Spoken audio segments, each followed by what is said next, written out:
machine. No use to fight back. MMA, knock your nigga head like a KKK. Hush your nigga mouth if you can't walk the talk. Smoke. Me running, me running, me running really, really fast. Ginger eye on the back of me black ass, chasing me like a devil, pot belly of the beast. Calling me a dickhead, there is no resist. Closing inch by inch, got me in a pinch. Modern day Scotty Rocker Laundry Lynch. Chasing me like a devil, pot belly of the beast. Calling me a dickhead, there is no resist. Oh, close, smoke, me running really, really fast. Ginger ire on the back of me black ass, chasing me like a devil, pot belly of the beast. Calling me a dickhead, there is no resist. Closing inch by inch, got me in a pinch. Modern day Scotty Rocker Laundry Lynch.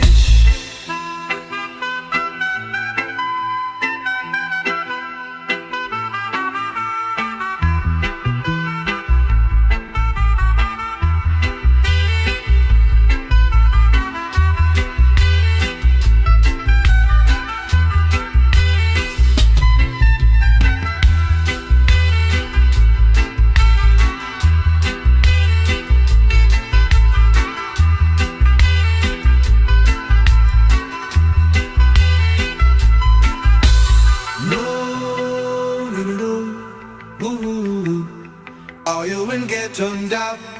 No, no, no, no.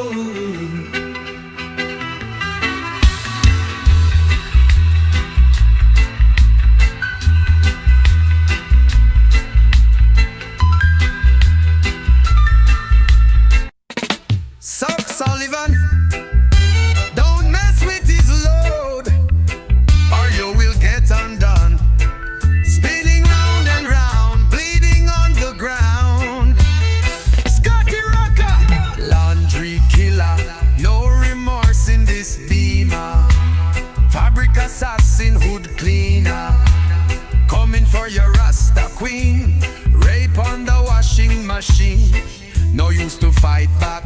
MMA, knock your nigga head like a KKK. Hush your nigga mouth if you can't walk the talk. Smoke. Me running really, really fast. Ginger eye round the back of me black ass, chasing me like a devil, pot belly of the beast. Calling me a dickhead, there is no resist. Closing inch by inch, got me in a pinch. Modern day Scotty Rocker Laundry Lynch.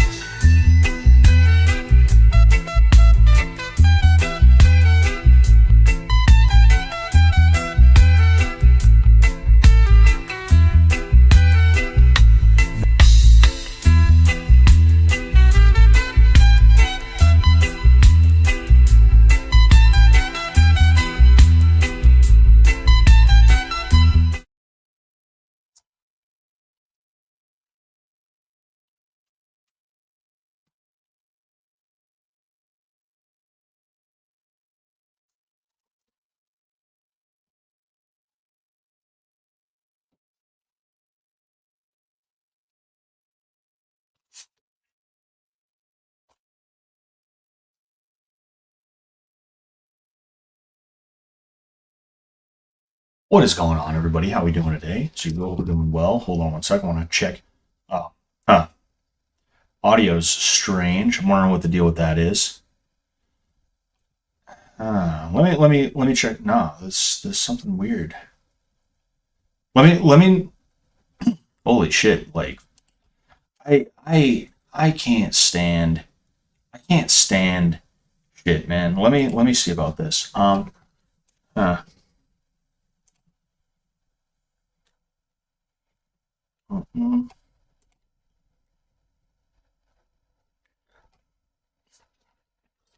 Hold on one second. Let me see something here, because apparently I'm having some technical difficulties that I was not even aware of. Let me testing. Okay, it seems testing. No, I mean,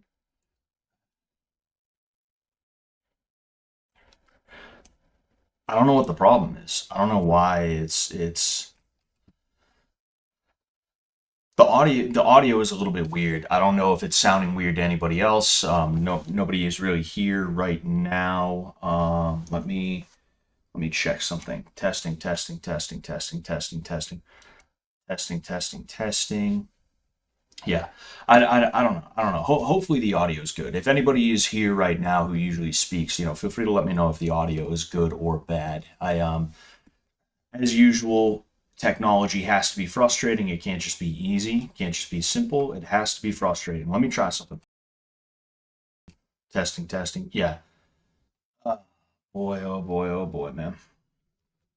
Oh boy, oh boy, oh boy, oh boy, oh boy. I'm gonna try one more thing before I fuck off and start doing it a little bit differently.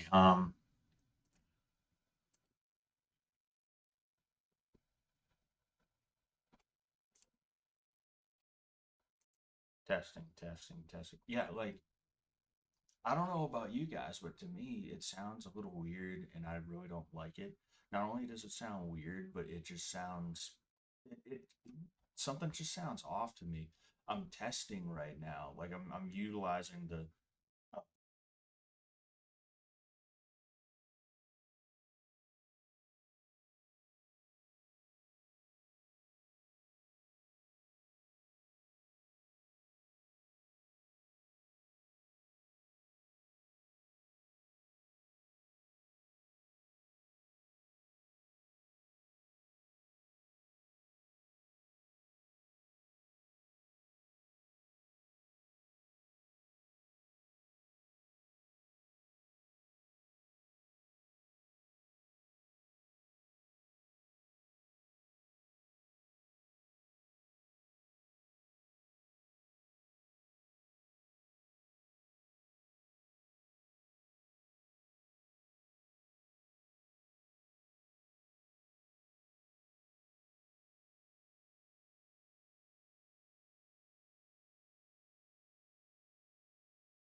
um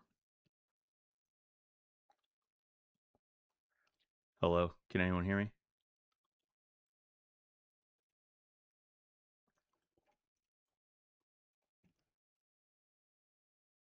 Hey.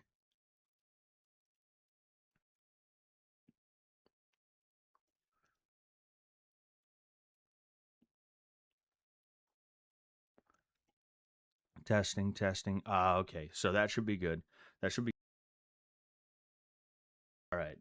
We should be good now. We should be good. Okay. I apologize for that. I think I might need a new. I think I might need a new condenser, honestly. But I mean, I don't even know if I'm gonna bother getting one of those things because I'm still trying to figure out what's going on with me and everything like that. But yeah, I apologize for that. Okay. Look, it only took 10 minutes. It only took 10 minutes. Okay. I started the stream, and as soon as I hit stream now, I had to shit. So I had to run to the bathroom. That's why it took me a while to get going. And then when I get going, everything's a little fucky. But anyway, what is going on, Smart Moron? Hope we're doing well tonight. What is going on? Anybody else who happens to be here? I apologize again. It's been tough. It's been tough, but hey, it is what it is. Not tough in like oh, life is hard way. It's just been tough to like get these things in the way that I want them to. It's been like that for a long time, as we know. But hey, what are you gonna do? What are you gonna do? Um, I'm trying to think about stuff that I was gonna talk about tonight. I had a couple of different things. I guess I should put down the uh one sec.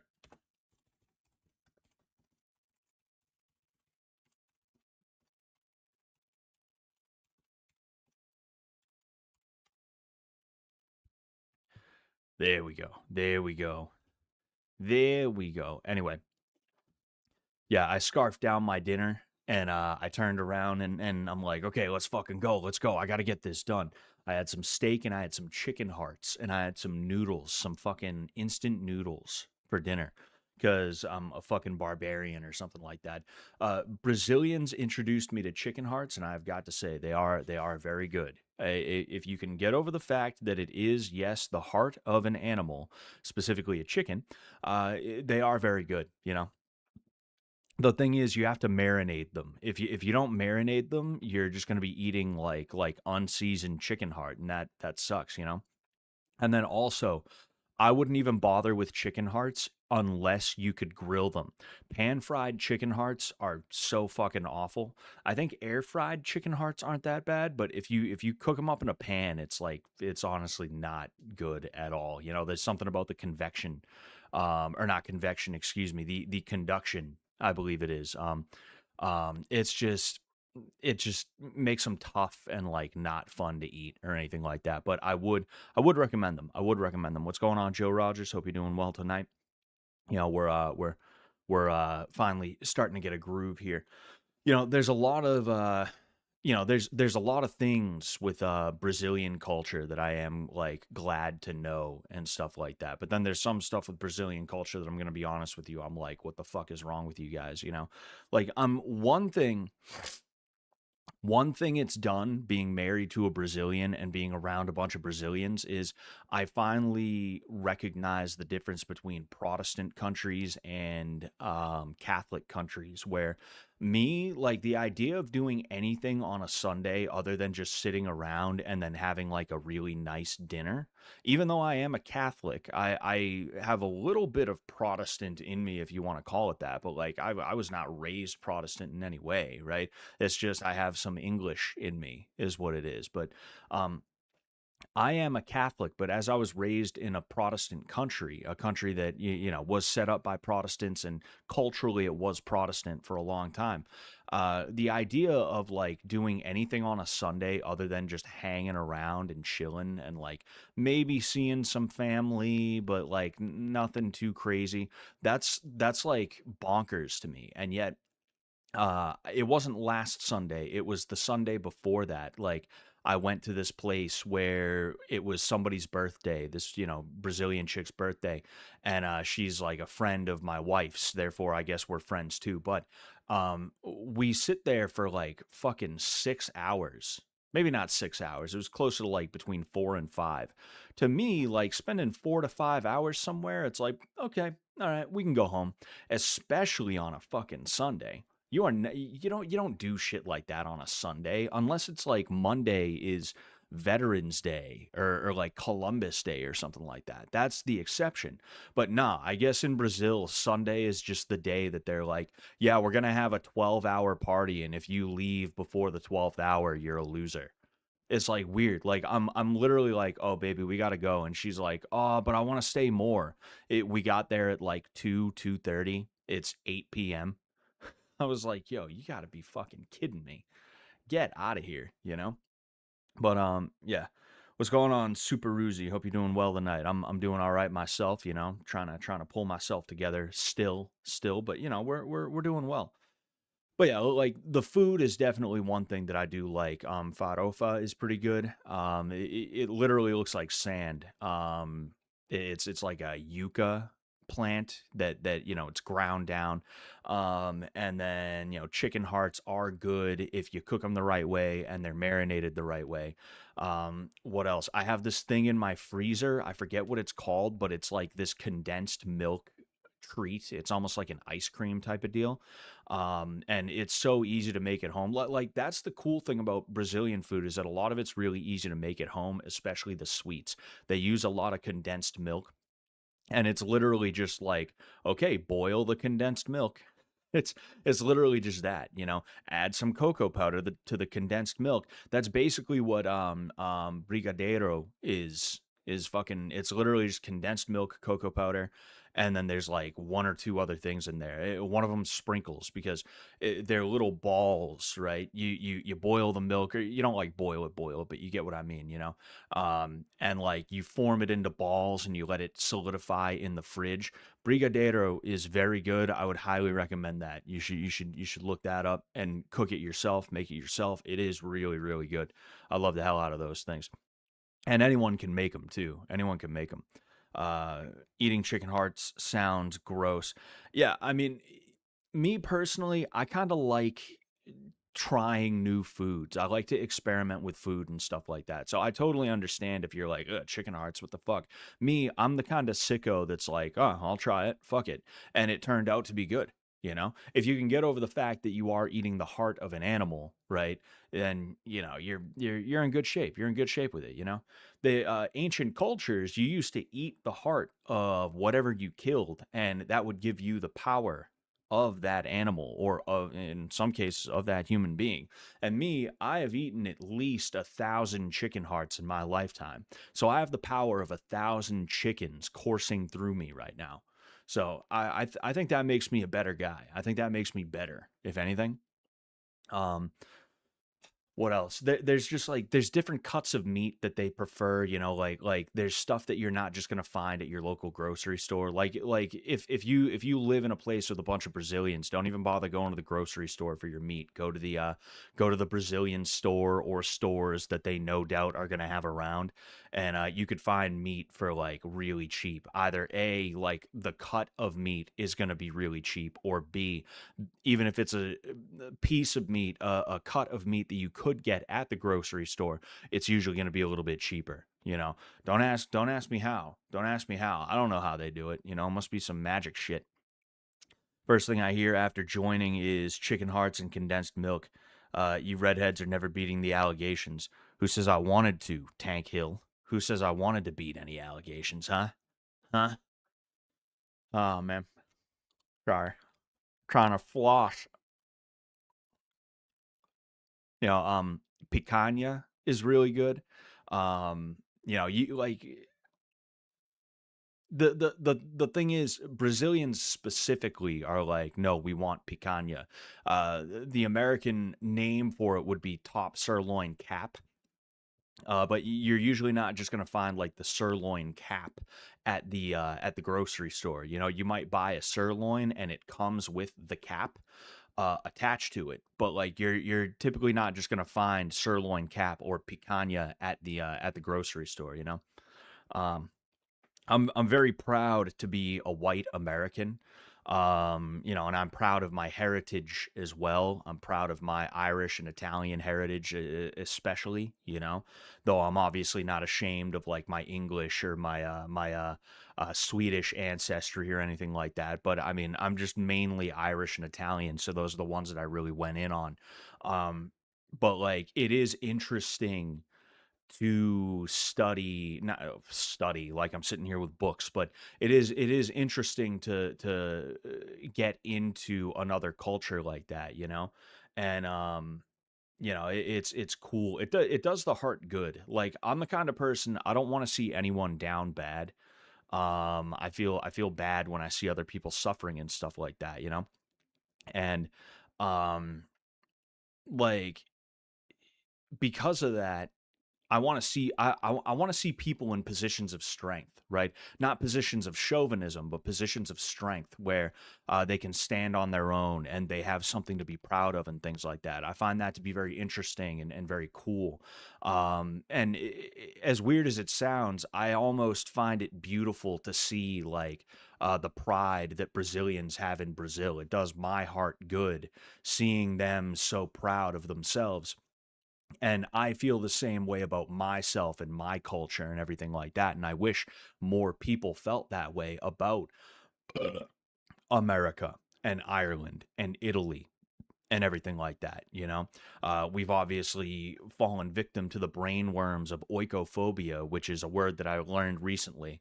Oikophobia, which is basically a fear of your own house, is how you could kind of describe that word in and of itself. But it's used to describe people who, you know, they are shills for out groups, essentially. You know, we have a lot of people who've fallen victim to that oikophobia, And because of that, it's just it sucks, you know. You're not allowed to be proud to be an American unless you're like a Reddit American, like the kind of like the word patriot. And I'm gonna answer your question, Andrew.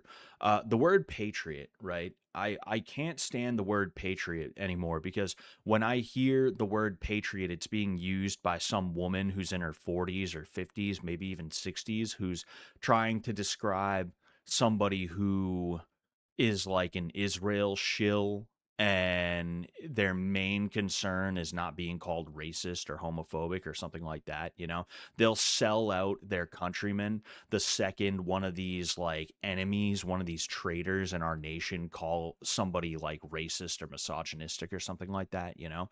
It's boomer conservatism is what the word patriot is used to describe at this point. So like it's just gross to see the only way you can really be like a proud American is to be like a boomer patriot. Either that or you could be someone like like someone who calls himself America first, but it's like a lot of these America first people kind of fucking suck too, you know. You got people like Jake Shields and Dan Bilzerian who like they figured some things out within the last year or so, and now they're sitting on a podcast talking about like basically talking about shit like it's poll back in 2015, 2016.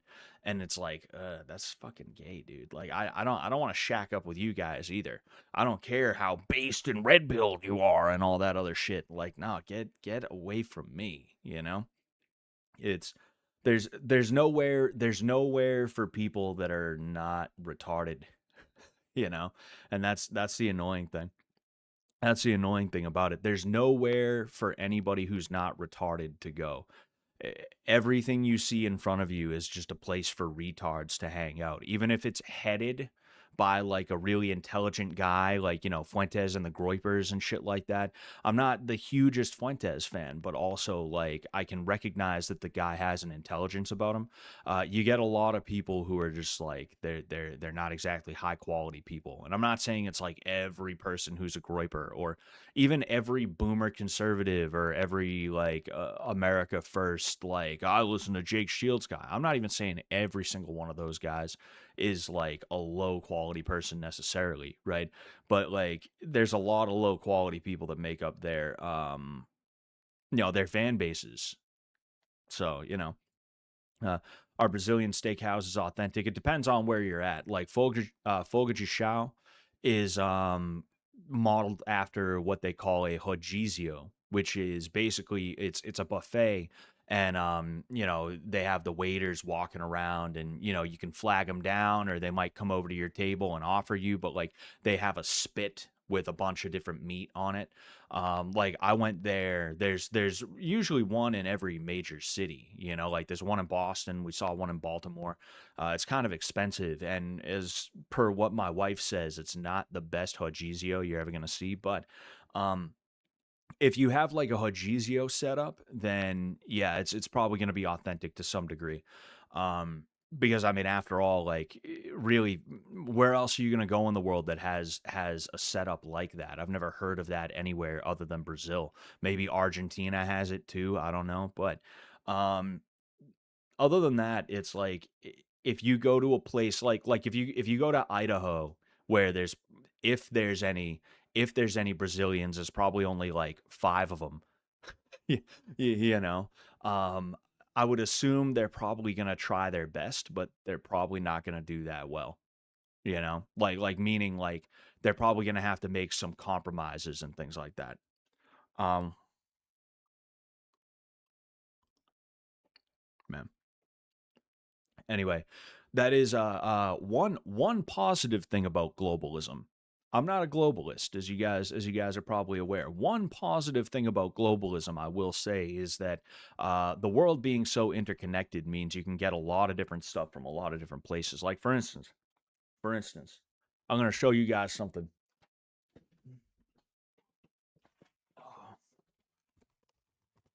Like these bad mamma jammas right here.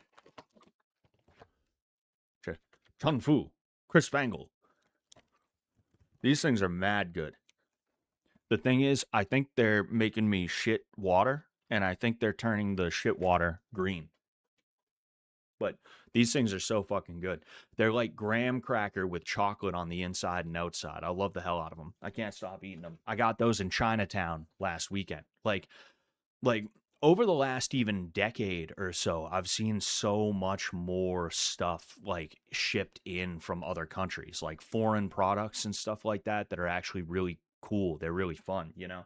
I would I would love to I would love to make an American version of this because like if you go to Chinatown and you see these chun fu, crisp angles, if you see these things, get them. For one thing, this box of I think there was like 20 of them only cost like $9, so that's pretty crazy. Um,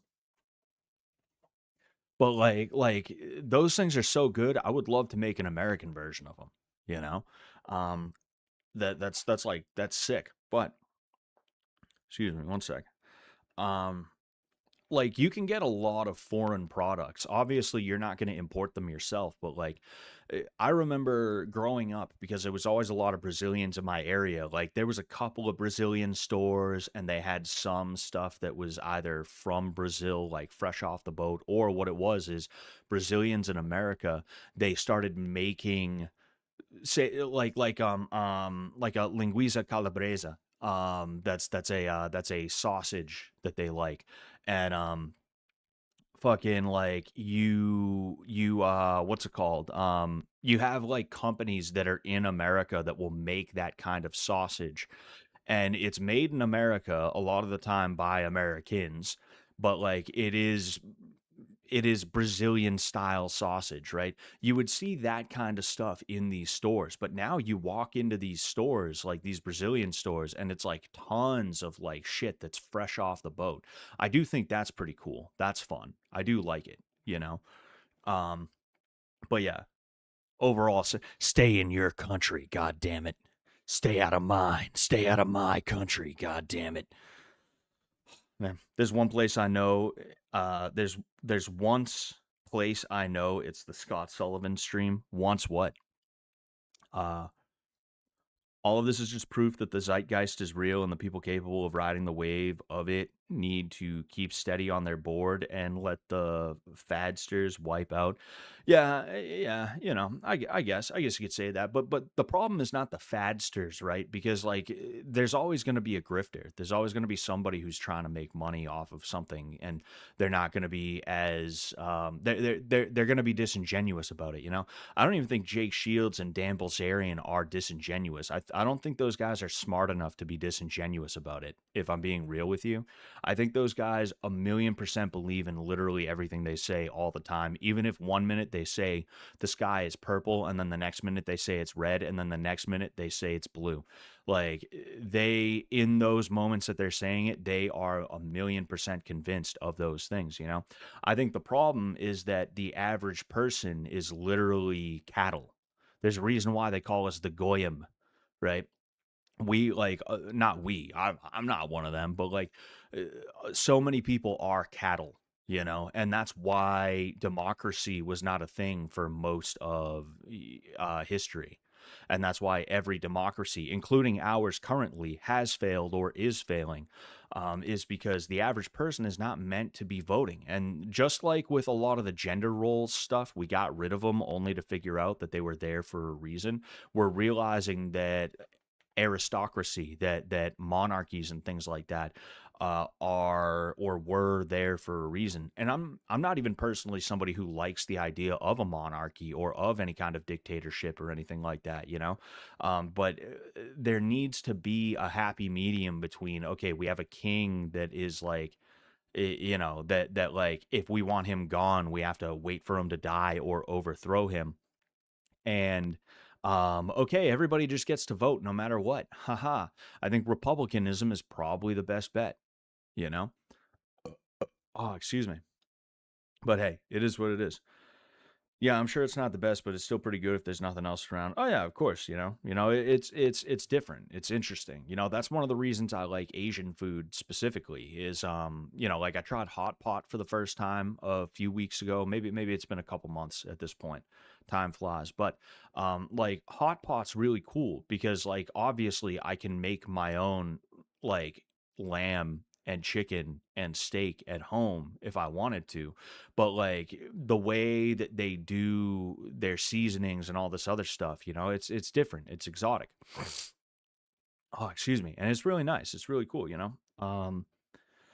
Scott walked into a Brazilian store and they were selling his wife fresh off the boat. Can you believe it? Of course. Of course. I walked in looking for some I walked in looking for a todinho, which is a type of chocolate milk, and I ended up walking out with my wife. That's something. Let me show you guys something real quick.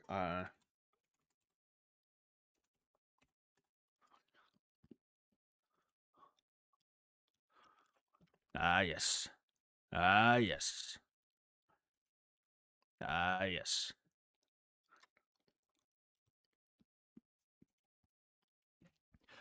Todinho. These things are so good. I love the hell out of these things.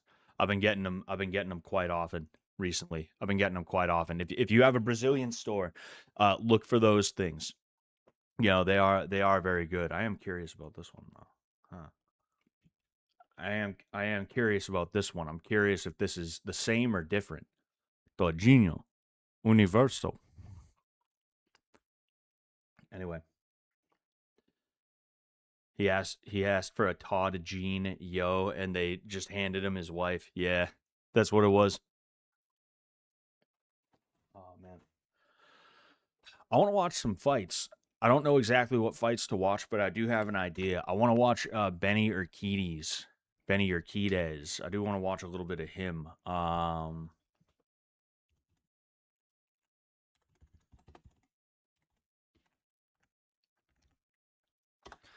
I'm not pulling them all up right this second. We're gonna do our thing, and we'll talk a little bit more. And I just want them ready to go when the time comes. Is what I want.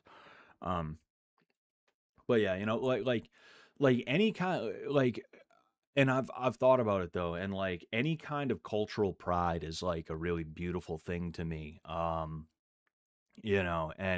I think that is the result. I think that's a product of Americans, specifically white Americans, not being allowed to have any kind of pride in anything that has to do with themselves.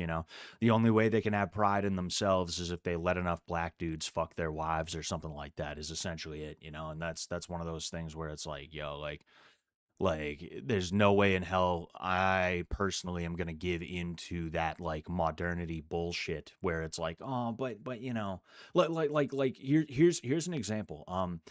There was funny enough a Brazilian dude. He is the owner of the jujitsu school that I train under, right? The way it works is you'll have like the owner of a program and then he'll have a bunch of schools underneath him. He'll work out of like the headquarters of the brand, and then he'll have other schools that are either branded with his brand or they may just be affiliate schools, right?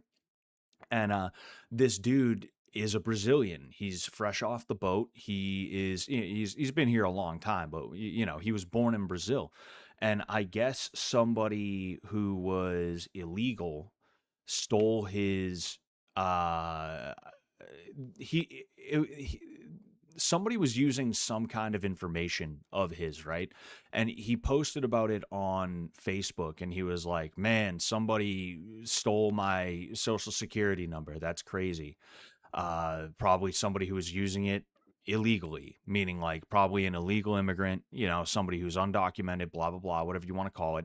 And I happened to see the comments, and one of the comments is this white chick who's probably in her like 30s or 40s, maybe even 50s. And she's like, oh my gosh, that same thing happened to me. And I felt so bad that I had to report that because that person was just trying to survive. And it's so unfortunate that I had to, but I had to. It's like, if somebody steals my information like that, I hope they get strung up by their toes. I want them to be strung up by their toes, and I want to be able to take whacks at them with like a wet pool noodle. I want to be able to like take I want to take Slim Jims and start like whacking them in like the soft parts of their fucking body, like the neck. I want to like whack them like here on like the soft, tender, raw parts of their body with like Slim Jims, or like hit them with tomatoes is what I want, is what I want. Fuck that, and fuck that person. You're gonna steal from me, whether it's my identity or something else. Like I want you ran through the ringer because you're trying to fuck with my life. You're not going to get some, oh, well, look, he just wanted a better life for himself. Who else wants a better life for himself? Me. I'm not stealing shit. I'm waking up every day, I'm going to work, and I'm coming home, and I'm staying the fuck out of trouble. I'm saving money. I'm trying to find ways that I can legally make more money. You think you're the only person in the world who wants a better life for themselves? You think you're the only person who's down on their luck, who's down bad? Like, get the fuck out of my face with that shit. And here you have this woman who's like, I'm so sorry that I had to do that. I know you just want a better life for yourself, and oh man, I'm so sorry. It's like, get out of here, dude. It's insane. It's fucking insane. You know, Sorry.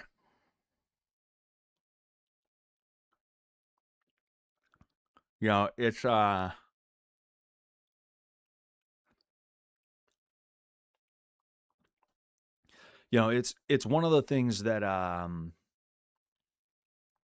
it's one of the things that really, not to get too religious here, but it's one of the things that really solidifies Christianity as like the correct take on everything, right? Because if you look at most other religions, there's a belief that like you can do the right thing, and like you will balance out whatever karmic bullshit is going on, and like you will rise above it, and you're gonna be like close to perfect, if not completely perfect, right?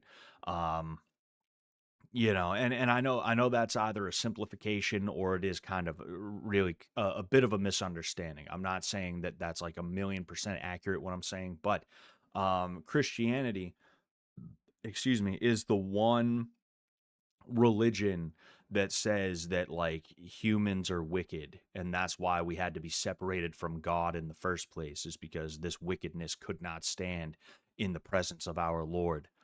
And um because of that, like, people are gonna be stupid. People are gonna be tricked by false prophets, people who, like I said, they sit there, they just figured out about how the world works a year ago, and now they think they're gonna be the ones to tell everybody else how to fix it and everything like that. There's always that type of shit going on. And it's hold on one sec. This is why I didn't want one of these in the first place necessarily. Sometimes I can get it to work where it's like not like I'm not like hiding behind it, but it gets on my nerves a little bit. But um it's unfortunate, when you do understand how bad things are, and you do recognize like, oh, there is a clear way to fix this, but the thing is, everybody else is more concerned with looking like they're correct, or looking like they know what they're talking about, or just like being like in either the cool kids club, spelled with K's, or just like being countercultural and everything like that. And that's one of the things that is really annoying about the fish tank community. Calling it a community feels gay, but I don't know what else to call it. The fish tank fan base is that like you have a lot of people who, and I guess you can't blame them 100%, but they went on not went on, excuse me, but they watched the torture show. They watched the people smearing shit on the wall show. They watched the counting rice show. You know, they watch the fuck with the contestants make them box each other show. Um, and like part of that is that there are some right wing beliefs that aren't like thrown in there being like, yes, this is an official stance taken by the show, but like, it is right wing to say some of the things that people say, whether they want it to be or not, right? But like, you get a lot of people who they'll sit there and they'll clap like seals when Sam, for instance, says something that is like, there is a political undertone to it. It is politically charged. But then the second it's not just an undertone anymore, the second, say, Sam decides he's going to sit in a chair and he's going to give like a legitimate talk, he's going to give a real political take. All these people who, when it was a political undertone on the shit and piss and torture contestants show, it was like, oh, yeah, yeah, that's what it was. But then when it's not that anymore, when someone's like, oh, okay, now that we're on the same page here, when Sam's like, well, we're on the same page, I think Charlie Kirk dying was a bad thing. You're going to have a lot of these same people who are clapping like seals be like, dude, fucking, what the fuck is this, dude? There's so many nihilists and they don't realize they're nihilists, either that or maybe they do, but they're just completely and totally okay with being chameleons. Maybe it's that, maybe it's that they are chameleons. The bottom line is they're just retards. They're on that left side of the bell curve. There's that joke about the midwit where like you have the left and the right side of the bell curve and they're saying the same thing and the midwit is the one counter signaling it. Like, just because you agree with a smart guy doesn't mean you are smart and doesn't mean you're worthwhile. Like, it's good that you agree with that smart guy, but you belong in that plebeian caste. You are a Dalit. It's just the way it is. I don't know what to tell you. Not talking to anybody here specifically, obviously, but like that's what I mean. If you're on that left side of the bell curve, it's like there ain't a whole lot that can be done. We just have to hope that you don't fuck anything up. Fish Tank community is mostly Ice Poseidon's old community mixed with the bottom of the barrel MDE fans. Yeah, maybe.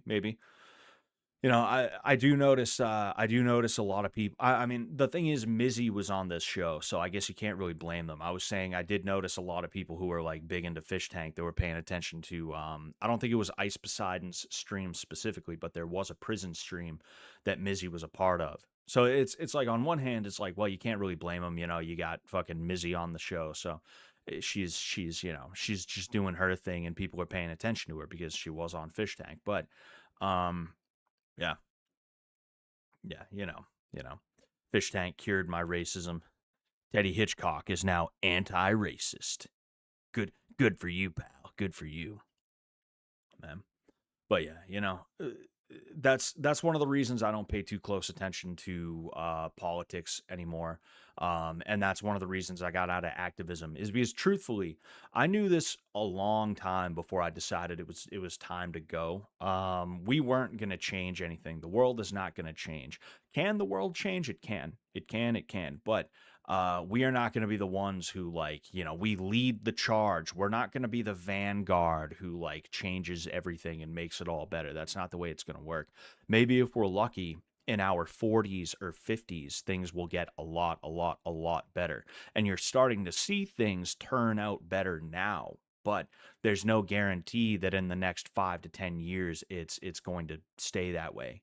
There's a good chance that it could go the opposite direction. But, overall, there's nothing that we can do in the immediate to affect any real change. So you just got to kind of deal with the fact that the world is retarded and try to insulate yourself from that as best you can. This is something Sam's talked about, and I've known that for a long time, including when I was in the activism. The reason why I kept going, though, is because eventually, when you're doing that kind of stuff, you eventually start to kind of get a taste just for the adrenaline rush. You start to enjoy the pageantry of, oh, today's the day. We're going to meet up in a secret location in the city, and we're going to duck into an alleyway that's close by, and we're going to change into our gear, and then we're going to emerge, and people are going to be like, whoa, where'd those guys come from? And we're gonna get to the event, and then who knows, maybe we'll get to swing on someone, maybe someone will start with us and we'll have to beat their asses. And like you become accustomed to, and you really start to enjoy the adrenaline and everything else that comes with that. So eventually, like within like a year of me doing it, I spent like uh what was it, like 3 or 4 years in activism. Event like a year into it, I kind of got the picture, but I was like, honestly, this is fun. I enjoy it. I got bros, let's just keep doing it. Let's just keep fucking doing it. Uh Christianity's focus on the individual and how it is you and you alone that is responsible for your salvation is a great indicator for how jester politics is. I'm confused what you mean by jester politics, Bazuzo. Is that a thing, or is that a thing, or is that your thing calling it jester politics? I am curious. I want to understand what you're talking about. Uh, I just feel all I had steak and I had chicken hearts and I had noodles for dinner, like I said, and I just feel the meat like in between the teeth and shit like that, and it's so fucking frustrating, dude. I gotta get rid of it. I gotta get out of there. The dentist says, if you floss often enough, your gums will toughen up and it won't hurt anymore. I've been flossing for so fucking long, and my gums still hurt every time I floss. And the worst part is sometimes I have a hard time getting the food out, so I'm just chopping up my gums and the food is not coming out. Politics is jester.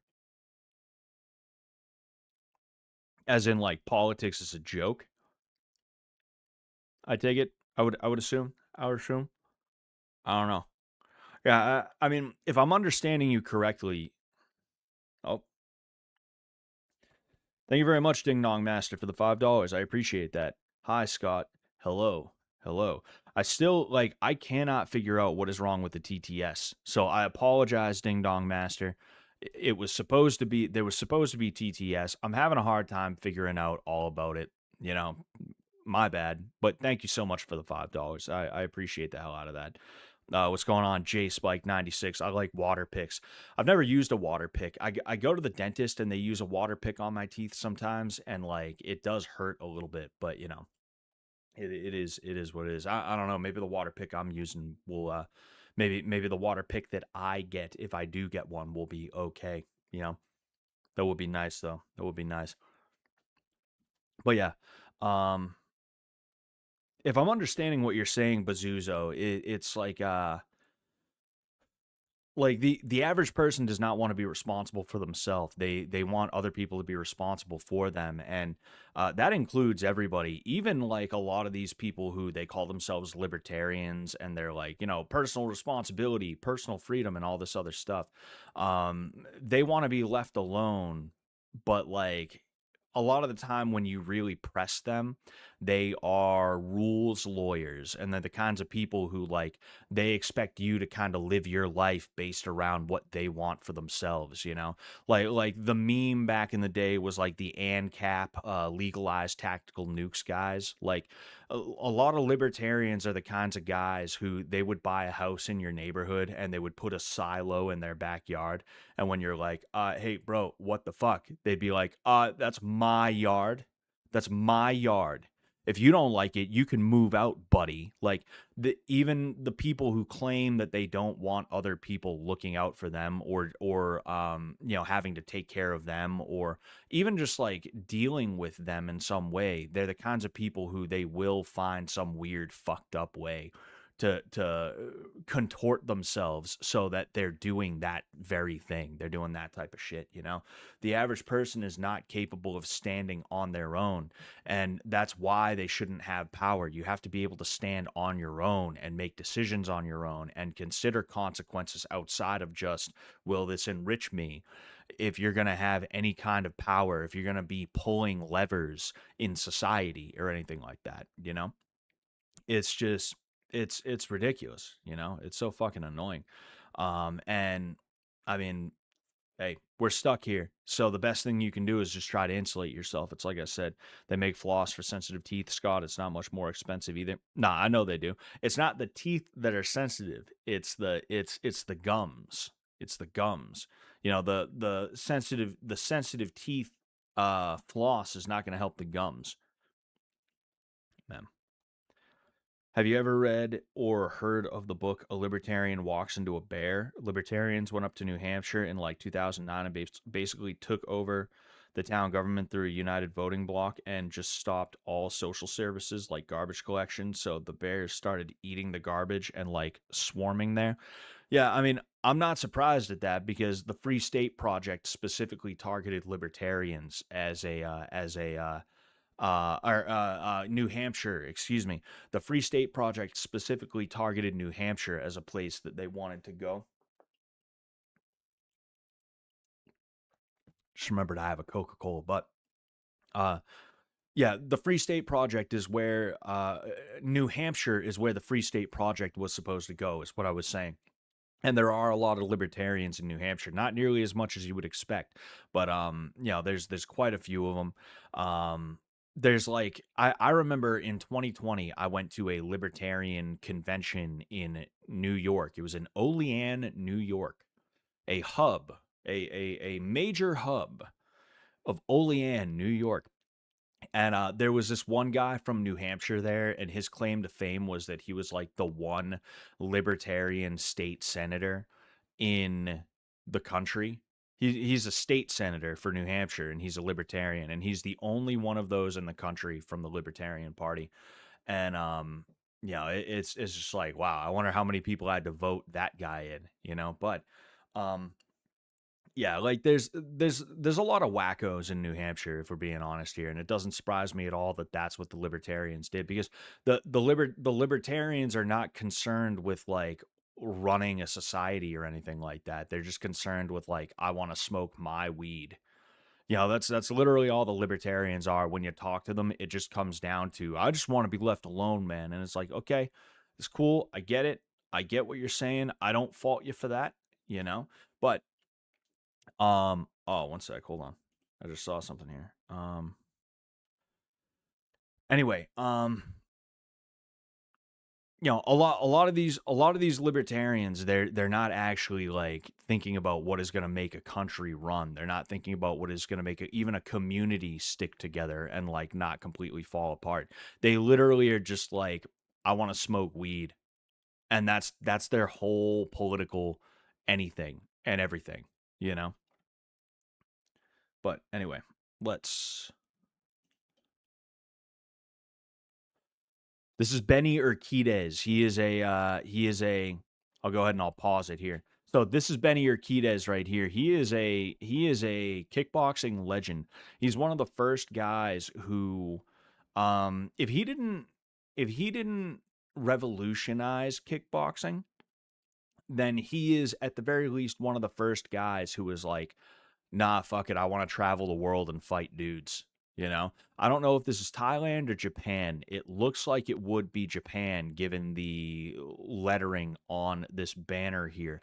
I would assume it's Japan, especially because Kunimatsu Okao. Oh yeah, that is a Japanese name. But go ahead.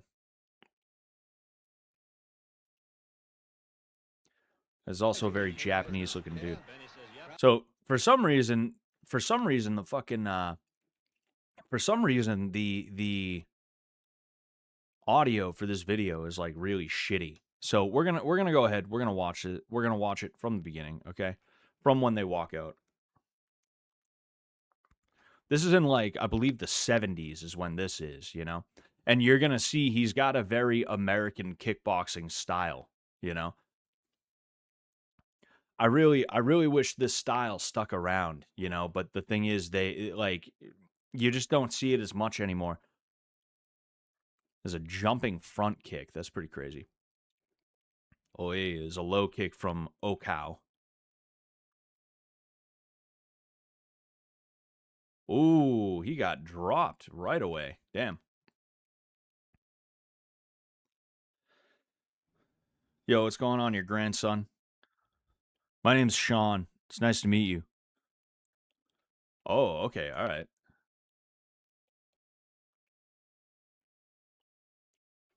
You see, like, this is interesting to me because you're gonna see like Benny, because he is fighting Styles. Like this dude, I don't know what kind of stylist this guy is. The Japanese kind of have their own way of doing stuff, but like this guy also might just be more of like a Thai stylist.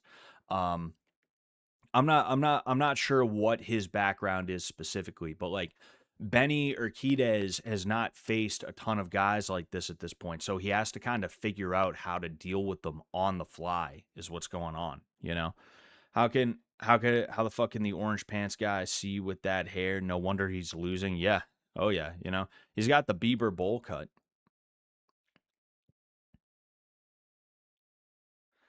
No, because you are not a subscriber. What do you mean your grandson? How is swearing allowed? Because it fucking is. Man. Anyway, like he's trying to figure out how to deal with low kicks, and he's like kind of learning from like, okay, I throw a low kick and this guy raises his leg, and when I kick his shin it hurts, so why don't I do that? But he doesn't really know how to do it properly, so because of that he's raising his leg up in a way that's not like very good.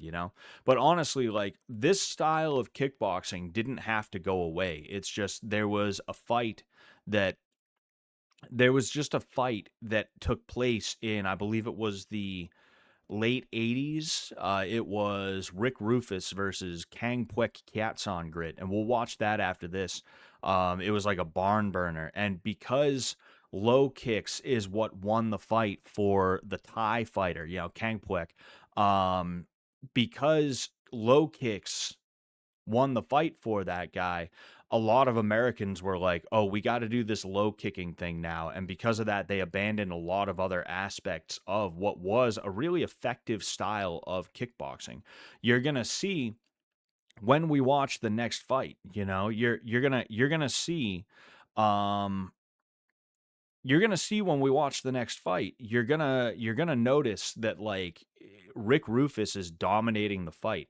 It's just through basically grit that he loses. This is probably I don't know how long this fight's supposed to be. How do how do you build a stable and secure career in MMA, sir? You can open a McDojo. Oh, hey, nice overhand. Oh, hey, nice kick. You could open a McDojo, and when I say McDojo, what I mean is like America's Best Defense Krav Maga type shit. I don't know if you guys have America's Best Defense. I feel like they're probably a nationwide brand, but there's another brand called Premier Martial Arts that operates in the New England area, and it's literally, I don't even think they have adult classes there. I think it's literally just kids, and it's basically daycare, and they teach them like extremely basic kickboxing techniques is what happens. But yeah, you would want to you'd want to go with a McDojo because a lot of people don't know the difference between what is good and like bad martial arts. And the way that they tell is by whether or not their child or they feel good after. And I don't mean good like I have a runner's high, I have that post workout glow kind of thing. What I mean is like, did they get complimented? Oh, hey, did they get complimented enough? Did they get complimented enough? Did they get told they're a warrior enough during the class and everything like that? Did they get enough validation from their instructor and everything like that? And hey, Benny's kind of getting beat up a little bit. Benny getting beat up a little bit. But yeah, like that's what a lot of people look for is like, am I getting enough belts quick enough? Do I feel good when I left the place? Like the instructor gave me enough attention and he gave me enough praise and told me that I'm powerful and I'm so super awesome and everything like that. There's a lot of people out there who have a hunger, who have a thirst for that kind of thing, and you will get like long term signups off of that. In MMA, it's a lot harder because MMA is I mean, look, you see how these two dudes are fucking giving it to each other? This is a barn burner right here, and we're practically ignoring it, you know. But like the type of training, the type of grit, the type of dedication this takes, you don't get this from an hour 2 times a week. You don't get this from 2 to 4 hours of training per week.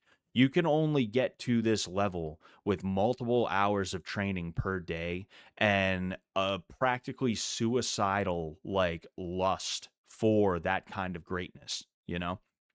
Um the average person would have given up by now.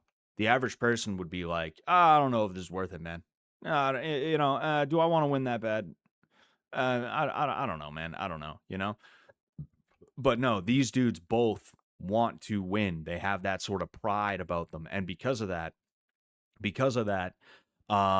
are willing to put in the hours and hours and hours and hours and hours of grueling torture that is training for a mixed martial arts bout. I mean, this dude is winning the fight pretty handily, and look at his right eye next time you see it, right? At least from what I've seen, it looks like maybe Benny is starting to pick it up a little bit more, though. You know, you're starting to see he's landing a little bit more. You can even, oh, hey, there we go, Benny. There we go, Benny. USA, baby. USA, baby. Hey. But like the average person in this situation, if they were this Asian dude, they would have fallen over by now. You know, the average person in this situation, if they were Benny, would have given up trying to get the finish. Oh, hey, there we go. Like it just wouldn't have happened. And because of that, doing martial arts for meaning like opening a martial arts school for the average person and specifically the average like child, the average person's child is like a really good way to make money, you know. That's where even with MMA, excuse me, even with MMA, geez, 41-25. Imagine fighting for that long. Even in MMA, right? Like or an MMA gym or a jiu-jitsu gym or a Muay Thai gym, usually the bills are paid by the kids classes because parents want their children in martial arts, you know. You do have a lot of parents though that, like I said, they don't even like the idea of their child like actually having to fight, you know. I can't like literally this has happened so many times where like a dad or a mom brings their child into the gym and let's say they have them doing Muay Thai. They're all excited and they're all like, "Yeah, my son's a badass." Up until it comes time to spar and someone puts hands on their son, then they're like, "Whoa, hey, whoa, whoa, take it easy." Their son's trying to kill somebody and the other person's like, "Oh, I mean, I can't let this person try and kill me." Bop, just bopping them on the head. And they're like, whoa, hey, take it easy. Come on, you know? There's so many people that are like that. It's insane, you know? I guess getting hit in the eye improved Benny's vision. Maybe one of the punches cut his hair enough to see. That's probably what happened. That's got to be what happened. You know, maybe it was maybe it was one of those overhands we saw. Oh man, your stream is infested with disrespect and violence. Okay, and uh, can you recommend some good kickboxing YouTube videos for someone wanting to introduce themselves to it prior to joining a gym? No. And the reason why is because truthfully, I don't know what I would recommend to you. Because I don't think anything is really going to help you out. If you want to watch fights, right? Watch like where, you know, like I'm going to show you, like I said, Kang, what the fuck, man? Kang right? Like we already watched this fight years ago. Um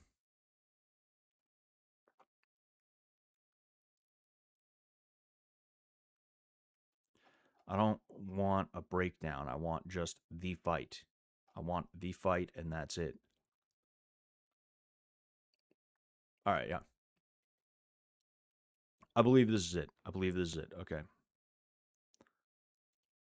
Like if you want to watch fights, go right ahead. Like this right here is a good fight to watch. Rick Rufus versus Kangput Cats on Grit. And the reason why it's such a good thing to watch is because it is kind of like a historic fight. Like I was saying, it really introduced the West to low kicks in a way that they had not really been introduced to at that time. Before then, it's not that nobody knew about what low kicks were.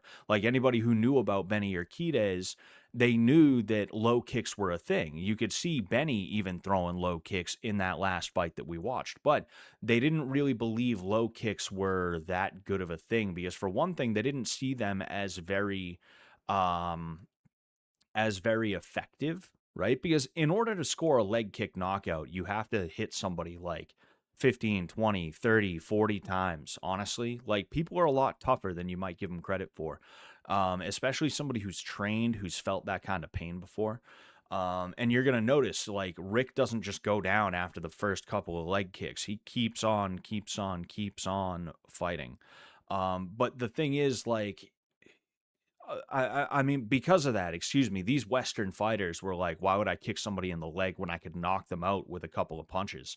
But then, in addition to that, the rule set of American kickboxing did not allow for low kicks. So instead of changing the rules, they were just like, whatever. I'll like, if I ever fight internationally, I'll learn leg kicks. But until then, I'm going to keep on doing my spinning back kicks and everything like that, you know? But anyway.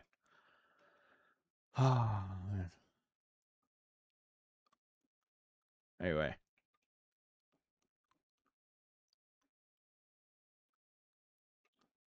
Um, that that feel when a parent brings their kid to the MMA gym and yells at the kid he's fighting to kill his kid. Yeah.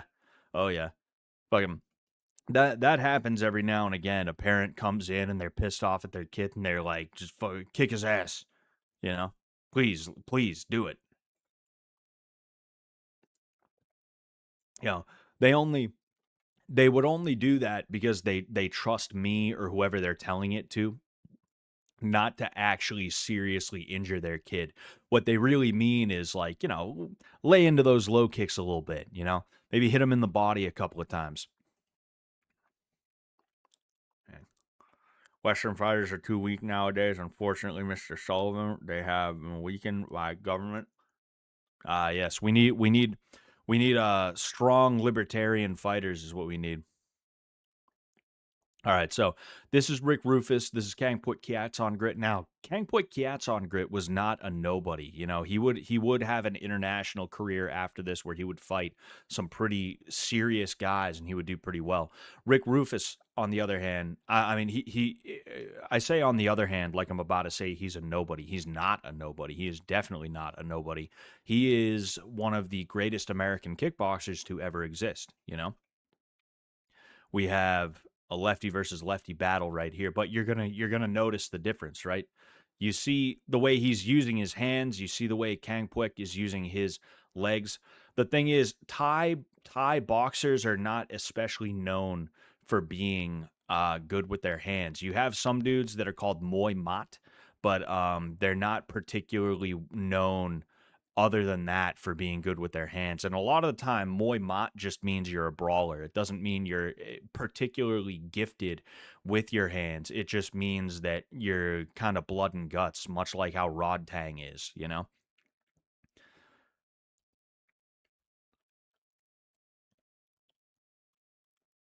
What's going on, M Bags? Hope you're doing well tonight. Thank you very much, man. I appreciate that. You know, it was about time I got a haircut, right? Oh, hey.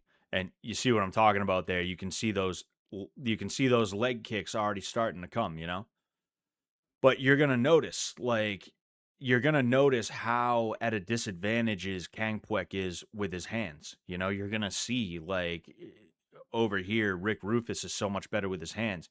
And the thing is, it didn't take much. It doesn't take much to keep a similar style with the hands and just implement low kicks, you know? Like that is one thing that you have to consider though with this style of kickboxing is that the fact that they're so bladed, right? What it does is it makes the jab a lot longer so you can hit from a longer range, which means you're safer from punches. But that is one thing that these low kicks, and I think it took Kangpwik a second to realize what was going on here because the first few kicks he threw were actually to the body. Oh, hey, now he's pretty much only throwing to the legs. We're going to take a look at this again because I want to highlight something here. But like because of the fact that Rick is so bladed, meaning instead of facing like this, he's really like this. The back of his leg is showing, and it hurts a lot more to get hit in the back of your leg than it does the side of your leg. You know, that's a very tender area. You got the hamstring. It's not fun. But take a look at this. You're gonna see him throw a kick as a distraction, and then a left hand right down the middle, and bang, right? He ends up putting Kangpwik down. And the crazy thing is, at this moment, Kangpwik's jaw is broken. Kangpwik broke his jaw here, you know? That is crazy. Hey, sir, how do I join your OnlyFans MMA community? Well, it's $3.99 a month. If you wait another week though, you'll see I'm running a special though. Oh, hey. And again, like just one last time, right? Again, like the disadvantage with the hands is palpable, you know? Kangpwik is a crazy tough motherfucker, you know? And that's something that I've thought about more and more is that like when you reach a certain proficiency of martial arts, your ego should come back on some level, you know? Like there's a saying, there's a saying with martial arts. I've oh, and again, you're gonna see Kangpwik kind of taking it, you know.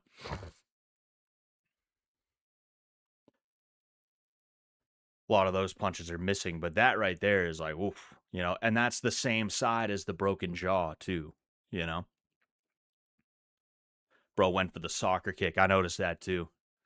Oh man, that pull trap though. The slowest pull trap you've ever seen, but again, oh man, I forgot about that jumping, spinning back kick at the end of the round. I don't know how that didn't put him down too, but um there is a saying about martial arts, right? And it goes, when I first started martial arts, a kick was just a kick.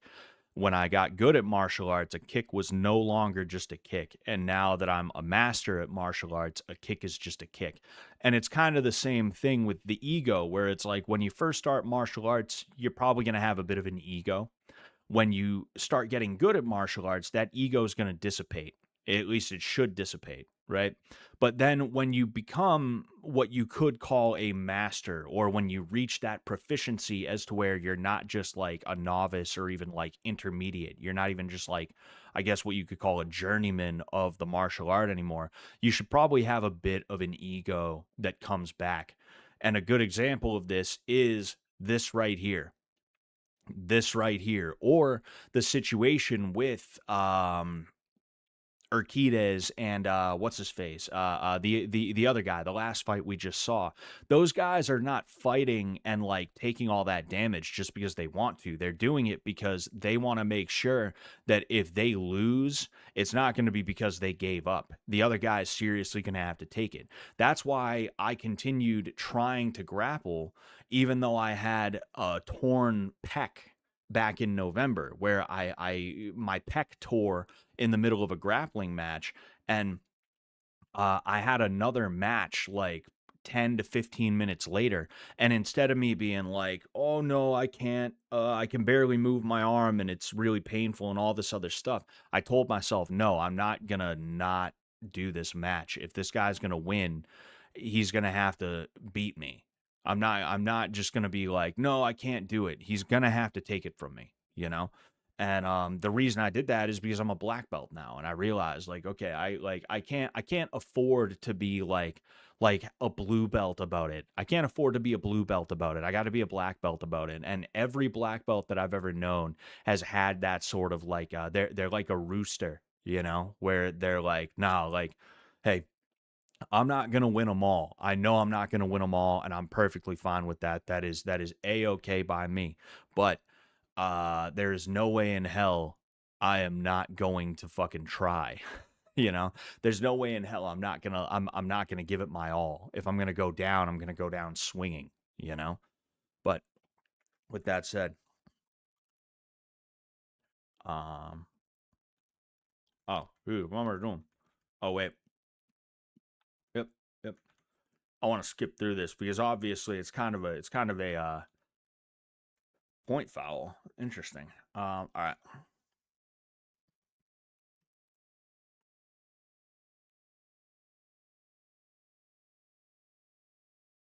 Can't believe his jaw gets broken at the beginning of the fight. Oh yeah, for sure, 100%. And he keeps on keeping on. So again, you're starting to see that like even though Rick is better with the hands, and really the only reason he didn't win in that first round is because of how tough Kang Pwek is. You're gonna start to notice more and more of those low kicks. He like even right there, bang. He did not like that. That one missed, but you could tell he would not have liked that.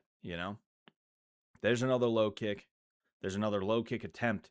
I don't think like Kang Pwek maybe throws like another 3 or 4 punches over the rest of this fight. He doesn't even bother with punches, right? Even what looks like a jab is really just him measuring distance and what stepping into it. There's a nice spinning back fist from Rick over there. Oh hey. Oh hey.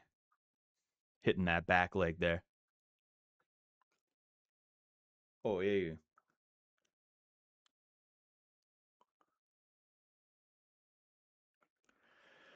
Just constant.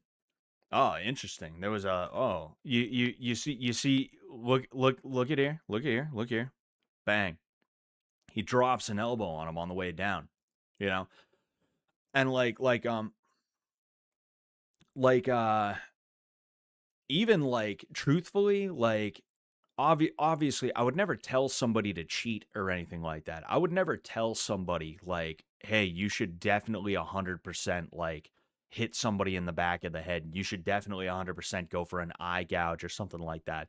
But like there are some situations where it's like you kind of recognize that it's not that this person's like, "Haha, I'm going to win by cheating," but more that they're like, "I want to win so badly." And I'm so furious that I have not won yet.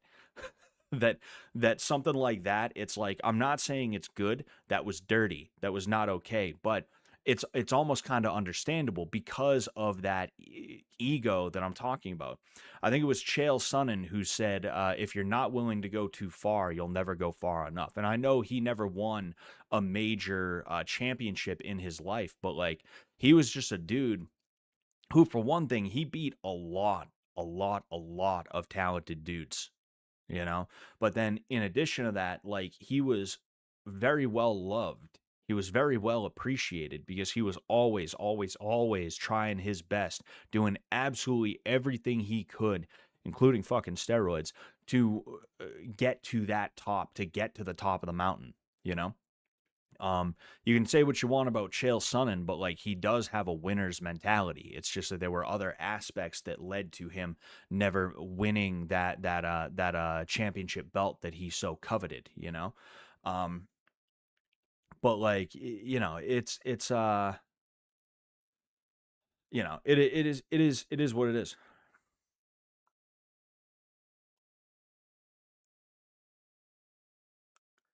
Always cheat, always win. Exactly,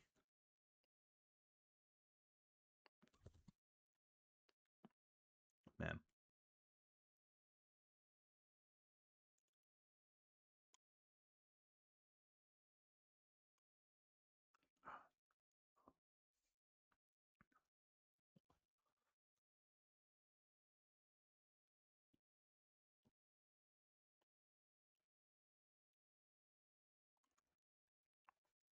Chael would have beat Anderson Silva if he didn't slip on a banana peel at the very end. Oh yeah, that's oh hey, you see, there's another foul right there.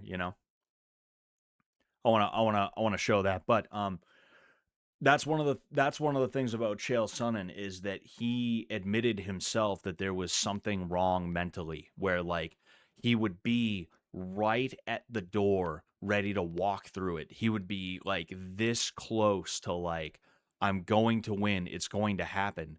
And then he would almost get stage fright and start looking for a way out of it. That's something that 100% exists. I have dealt with that in the past, where it's like, playing soccer. This hasn't actually happened necessarily, although maybe it has once or twice. I just don't remember. But like a great example of this would be if you're going to play soccer and you have a chance to score, you're not going to kick the ball straight at where the goalie is. You're going to kick the ball where the goalie is not. You would be amazed how many people, they get stage fright, they get nervous, they freeze up, and because of that, instead of kicking the ball where the goalie is not, where you would expect that to be such an easy feat to at least attempt to do that, they kick the ball straight at the goalie because there's almost like a who am I, or some other negative thought that comes into their mind subconsciously. It's not like they're consciously like, oh no, I'm about to win, let's change that. But subconsciously, something happens where they're almost afraid of the success. And I really think that's what happened with Chael Sonnen and Anderson Silva, is he spends 5 rounds beating the fuck out of Anderson Silva just to fuck up one of the most basic rules of ground and pound, which is don't let your arm dangle over the person who's in the guard. Don't just let it dangle like that. And I don't believe that wasn't a move that Chael did purposefully on a subconscious level in order to not be able to, get his hand raised at the end, Scott Sullivan, do you watch darts, sir? Nah, not really. Uh, oh, Chael would have beat. Oh, I already read that. Oh, hey, that was a. That was a. I want to watch that one again. Bang. Oh man,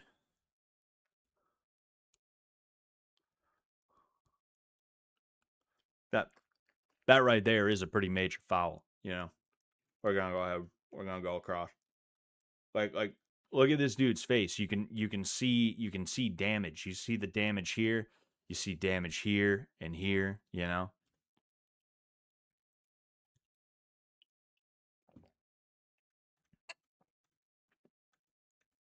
go. You know, and the thing is too, that was illegal even in Muay Thai. Even in Muay Thai, that's illegal. You can sweep someone, or you can kick their leg out if you target that back leg, but you're not allowed to like stomp on the person afterwards. That's illegal. Scottoween 2025. Oh yes. Oh yes. I For Halloween this year, I'm gonna be somewhere that I can decorate a little bit. I'm probably gonna decorate for the Halloween season this year. Hold on, let's see that exchange again, man. And like again, Rick is still able to land. He's still able to land, and he's landing hard. It's just Kangpwek is so fucking gritty, dude. He fought Jerome LeBanner as well, and the Japanese judges gave the fight to Jerome LeBanner instead of Kangpwek, even though Kangpwek won. In my opinion, he won from what I saw. Kangpwek is like, I think 155 pounds, maybe like 170. I forget exactly how much he weighs, but he's not like the world's biggest dude. He ended up fighting Jerome LeBanner, who was like 220, 230 pounds, 6 foot something. You know, that is crazy. Uh, you never know when that dirty shot can reverberate into a big psychological advantage. Yeah. Those are called professional fouls, is what they're called. They're called professional fouls. and they're utilized to try and fuck with the guy so that he doesn't do whatever it is that's working for him. Like, for instance, if somebody keeps clinching with me and I don't want them to do that, I might knee them in the balls. I might go, what? Right up the middle and go, oh my gosh. Oh, dude, I'm so sorry about that, man. I'm so sorry about that. I'm not saying that's literally what I would do, by the way. I'm saying, like, as far as an example of what a professional foul might be, right? Um, like, you do it once and you're like, oh, dude, I'm so sorry. I didn't mean that. Whoops. Oopsies. And next time the guy wants to clinch, he might be like, I don't want to get kneed in the balls again, though. That hurt a lot. There is a psychological roadblock that can and will occur, you know? And Cyril Gahn, exactly, you know? And he probably learned that from watching John Jones. Somebody who is a lot taller and longer, they put their hand out like that with their fingertips forward. You're going to see that, especially because they're not just putting it out. They're literally trying to line them up with your eyes constantly. Like, somebody sees that, they're going to think, oh, like, I don't know if I want to do that now because I could get poked in the fucking eye. Shit, you know? Which MMA team do you support? The Boston Ballerinas. Is it just me, sir, or Poatan's the luckiest fighter we have seen yet? He entered the UFC 5 years earlier. He would have had to face the likes of DC and John. Yeah, well, I mean, the thing is, he was always fighting at 185 pounds up until recently. He went up to, what was it, like light heavyweight, and then he went to heavyweight. I mean, I do agree with what you're saying. You know, he probably picked a really good time to go up to heavyweight because there's not that much talent there, you know? Like, literally, I'm not going to lie to you guys. It's been on my mind. I'm not going to do it. But it's been on my mind. I'm seeing dudes who get Dana White's Contender Series fights where if they win these fights in a particularly good enough fashion anyway, they will get a UFC contract. I'm seeing heavyweights who get these fights on Dana White's Contender Series and they're like 3-0. The idea of somebody being 3-0 and going into the UFC, or 4-0 and going into the UFC, that is crazy. I want to take a look at that again. But that is fucking insane. But that's how shallow the heavyweight division is in terms of depth. You know, that's how shallow in terms of talent the heavyweight division is in the UFC. And I'm sitting here, I'm like 245 to 250 depending on the day. And I'm just like, man, fuck. What am I like? Shit. 3 fights and then Contender Series? Oh, man. I don't know, man. I don't know, dude, man. What if? You know, like, because of that, it's like again, and I'm not saying I'm gonna do it. I'm just saying, like, I understand what you mean by the whole, like, he came at the right time, because those are the kinds of dudes that are getting UFC contracts after, like, Contender Series now. Like, 3 fights and then the UFC, that's wild, dude. That's fucking crazy. What is it, like 1997, you know?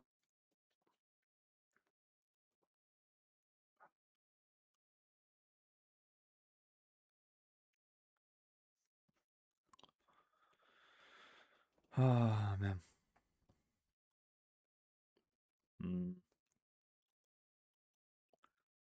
It was that fucking dump is what I wanted to see. You're gonna notice, right?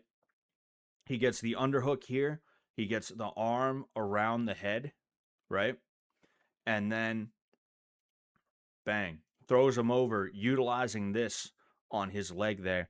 Yeah, I'm gonna do something about that now. Hi Ecuador.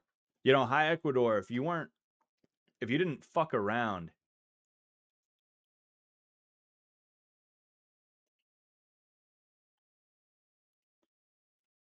If you didn't fuck around all that time ago, you could have done something about this.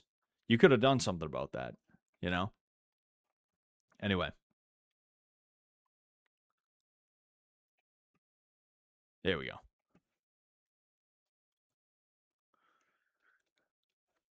gonna go ahead. I think that was actually illegal as well, that throw. But it was still such a great throw, you know? They probably literally hold on. 3-point major foul. Wow. Hey sir, I think they should legalize rabbit punch. I think so too. I think they should legalize shots to the back of the head. I wouldn't have done anything. It's good engagement for your stream. Bug him. Yeah. Yeah, because hieroglyphs is what's going to help my stream. My views have been cooked for years, I'm aware. Yeah, I don't know how much longer I'm going to be, I don't know how much longer I'm even going to be doing this, you know? I'm thinking about other things, you know? Um, fucking turtle punch. Yes, turtle punch.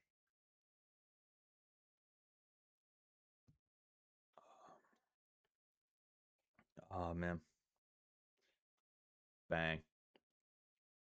Fuck, what was I going to say? I was going to talk about something. Oh, yeah, like, you know, the whole e-boy thing, I'm moving on from that, you know? Like I gotta start getting serious. I gotta start thinking about like having kids and stuff like that. MDE stuff in particular never paid me enough to like, you know, provide for a family on. And then YouTube is, you know, it's a fun hobby, but again, it's also not paying me that much. So I'm not like, you know, I'm starting to think about, okay, what's coming next, you know? For years, no, months, High Ecuador. Fucking I want to do it for as long as I can, but you know, it's like I'm not worried about views and shit like that. If I was worried about views, I would literally if I wanted to get views, I would do something like literally something different than what I'm doing now. It would be like I would find whatever the current trend is and I would start out with that and I would just try my best to keep on like um you know, utilizing like Google Analytics and shit like that to figure out what people are talking about. I do like variety channel YouTube bullshit. Either that or I would read Wikipedia to a camera. I'd be sitting here just like I am now, but I'd be talking about like, oh, actually, I want to look something up after this. I'd be talking about the Sullivan Group. I figured out there was a cult from I think it was like the 1950s to the 1980s or 90s called the Sullivanians. And it was like it was a Jewish guy who utilized the last name Sullivan because I guess like the guy who he based his cult off of it was a Sullivan, right? A guy with the last name Sullivan. If I really wanted to make money on YouTube like that, that's what I would do. I'd do like what Frankie Faye does or what Justin Wang or Wavy Web Surf does, you know? Um, and I mean, don't get me wrong, that sounds appealing. It's just that like that's a lot more work than people will like even realize. You know, that is a lot more work than people realize, and you need a lot more help than people realize. Yeah, here we are, the end of the fight. We'll see the last few. We'll see the last few. But oh, that was pretty cool what that guy did. But I would become the quartering. Literally, the quartering, when I met him, he offered to help me with like YouTube stuff. Not like, oh, I'm gonna do your shorts for you, but he gave me advice about like how to succeed on YouTube. And it's not like it's a full-time job. It's a full-time work from home job where you're your own boss and you make quite a bit of money. So like fantastic, you know? But it is a full-time job and I'm not in a place currently where I can support something like that, you know? Maybe, who knows? Maybe one day I'll have enough and I'll be like, fuck it, you know what? Let's start a whole new channel. We'll call it Schmott Schmullivan, Schmemem Schmay, and we'll start talking about robberies. We'll start talking about different we'll quote Wikipedia articles about like I don't know, battles from the Civil War and crazy shit that happened and all this stuff, you know? Not knocking any of those people, by the way. Wavy Web Surf is a cool guy. Justin Wang is a cool guy. Frankie Faye, cool chick. I do like these people, right? Um, but like that is kind of the genre, you know, the Wendigoon, like And look, they do more than just read and quote Wikipedia here, but you get what I'm saying with that, you know. Book report is the word that I would utilize. Book report is the word that I've been trying to figure out for the last like 2 to 5 minutes. Book report streams is something that I could do, you know. Um, I don't know if you would be able to monetize as like an AI generated storytelling thing. Like if instead of me sitting here like, and welcome back to Absolute Mad Lads. Welcome back to Absolute Mad Lads. He was murdered. Fucking if it wasn't me, like I don't know if I could get away with like doing a book report thing, but with an AI generated voice. I don't know if you could monetize that, you know, but like I don't know if you could, maybe that would be an option. But overall, like I wanted to make money on YouTube doing the martial arts thing. If I was going to, it was going to have to be something like a Jesse Enkamp kind of thing, and I am not a Jesse Enkamp kind of guy. So it just wasn't going to work out for me, especially with the audience that I had. They didn't care that much about martial arts in the first place, you know. You see people like Josie, you see people like Binks and Mizzy, and you know there's like a few other girls, Letty, right? The people who they were able to get from the fish tank world, they were gooners, right?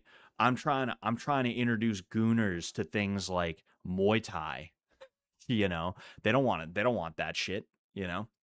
They want to see Letty wearing skimpy bikinis is what they want to see. They want to see Josie stimming on camera. And I'm not knocking them, meaning like Letty and Josie, but like it's just the truth of the audience that we were able to get from Fish Tank, you know. Um man. Uh Do you think Shogun versus Machida 1 for the light heavyweight belt was an absolute robbery? I don't know if I ever watched that one. I gotta be honest with you. I don't know if I ever watched that one. Um,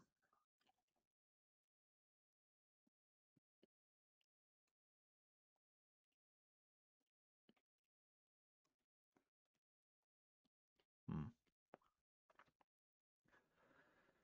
Just do a live stream called "I'm going to get my revenge" and uh, excuse me, and live stream sneaking onto Fish Tank.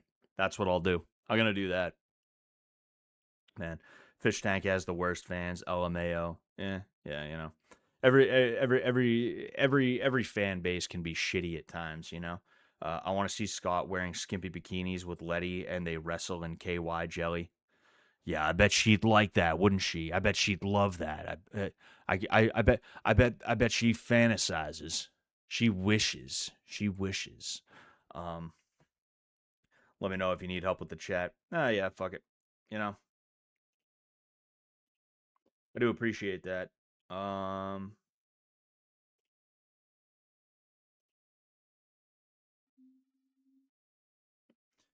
yeah, there we go.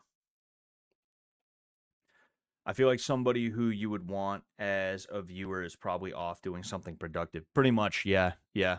That's a good way to put it, Bazuzo. You know, YouTube, like the internet is not a place where well-adjusted people tend to like hang out. You know, it's just kind of the truth. You can be a well-adjusted person who enjoys the internet, but like the vast majority of people is gonna be like the vast majority of people are going to be like kind of fucked up in some way because the internet, even if it is a place you can make money now, there's still too much of a luck factor. There's still too much of a I have to know somebody, I have to do something specific factor.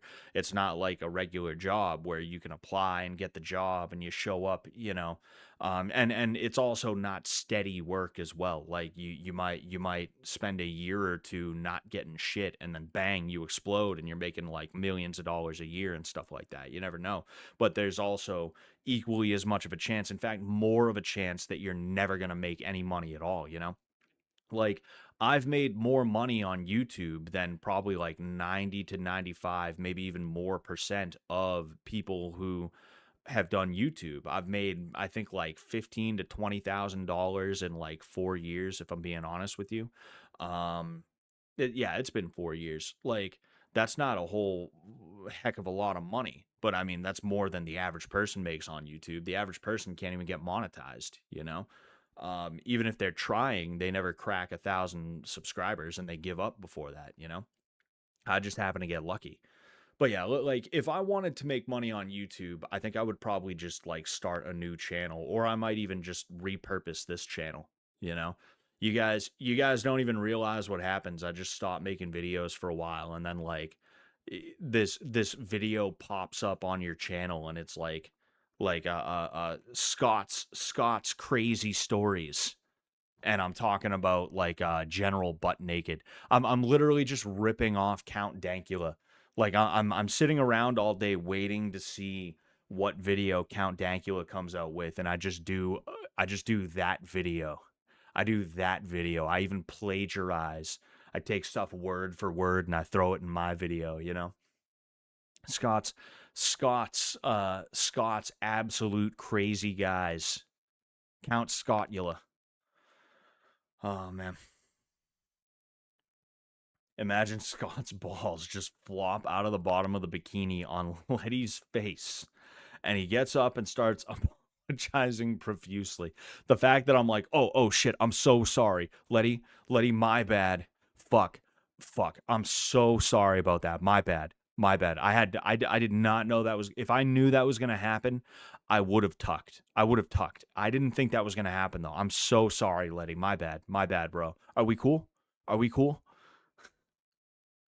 The audition for the next Fish Tank season should just be you kicking prospects in the stomach and seeing who takes it the best. Sounds good to me. I'll do it. Man. Oh, dude. Sorry, I'm looking around here. You know. I woke up with a headache this morning. I think I might have been a little dehydrated or something, and it's one of those things where you wake up with a headache and you got it all day no matter what you do. It's so frustrating.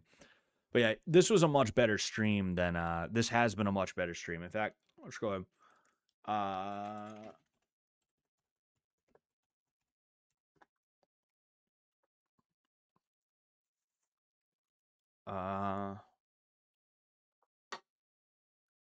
No. No, the Sullivanians in that case.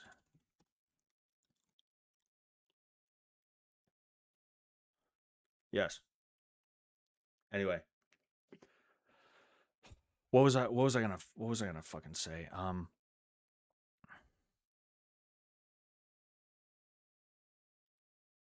Yeah, oh yeah, this has been a much better stream than what was Tuesday's. I was so frustrated with Tuesday's stream, I privated it because I was like, honestly, this sucks. What's even the point, you know? But this is a much better stream so far. Oh, excuse me. Did you see Anthony Smith got arrested? Yeah, that was pretty crazy, you know.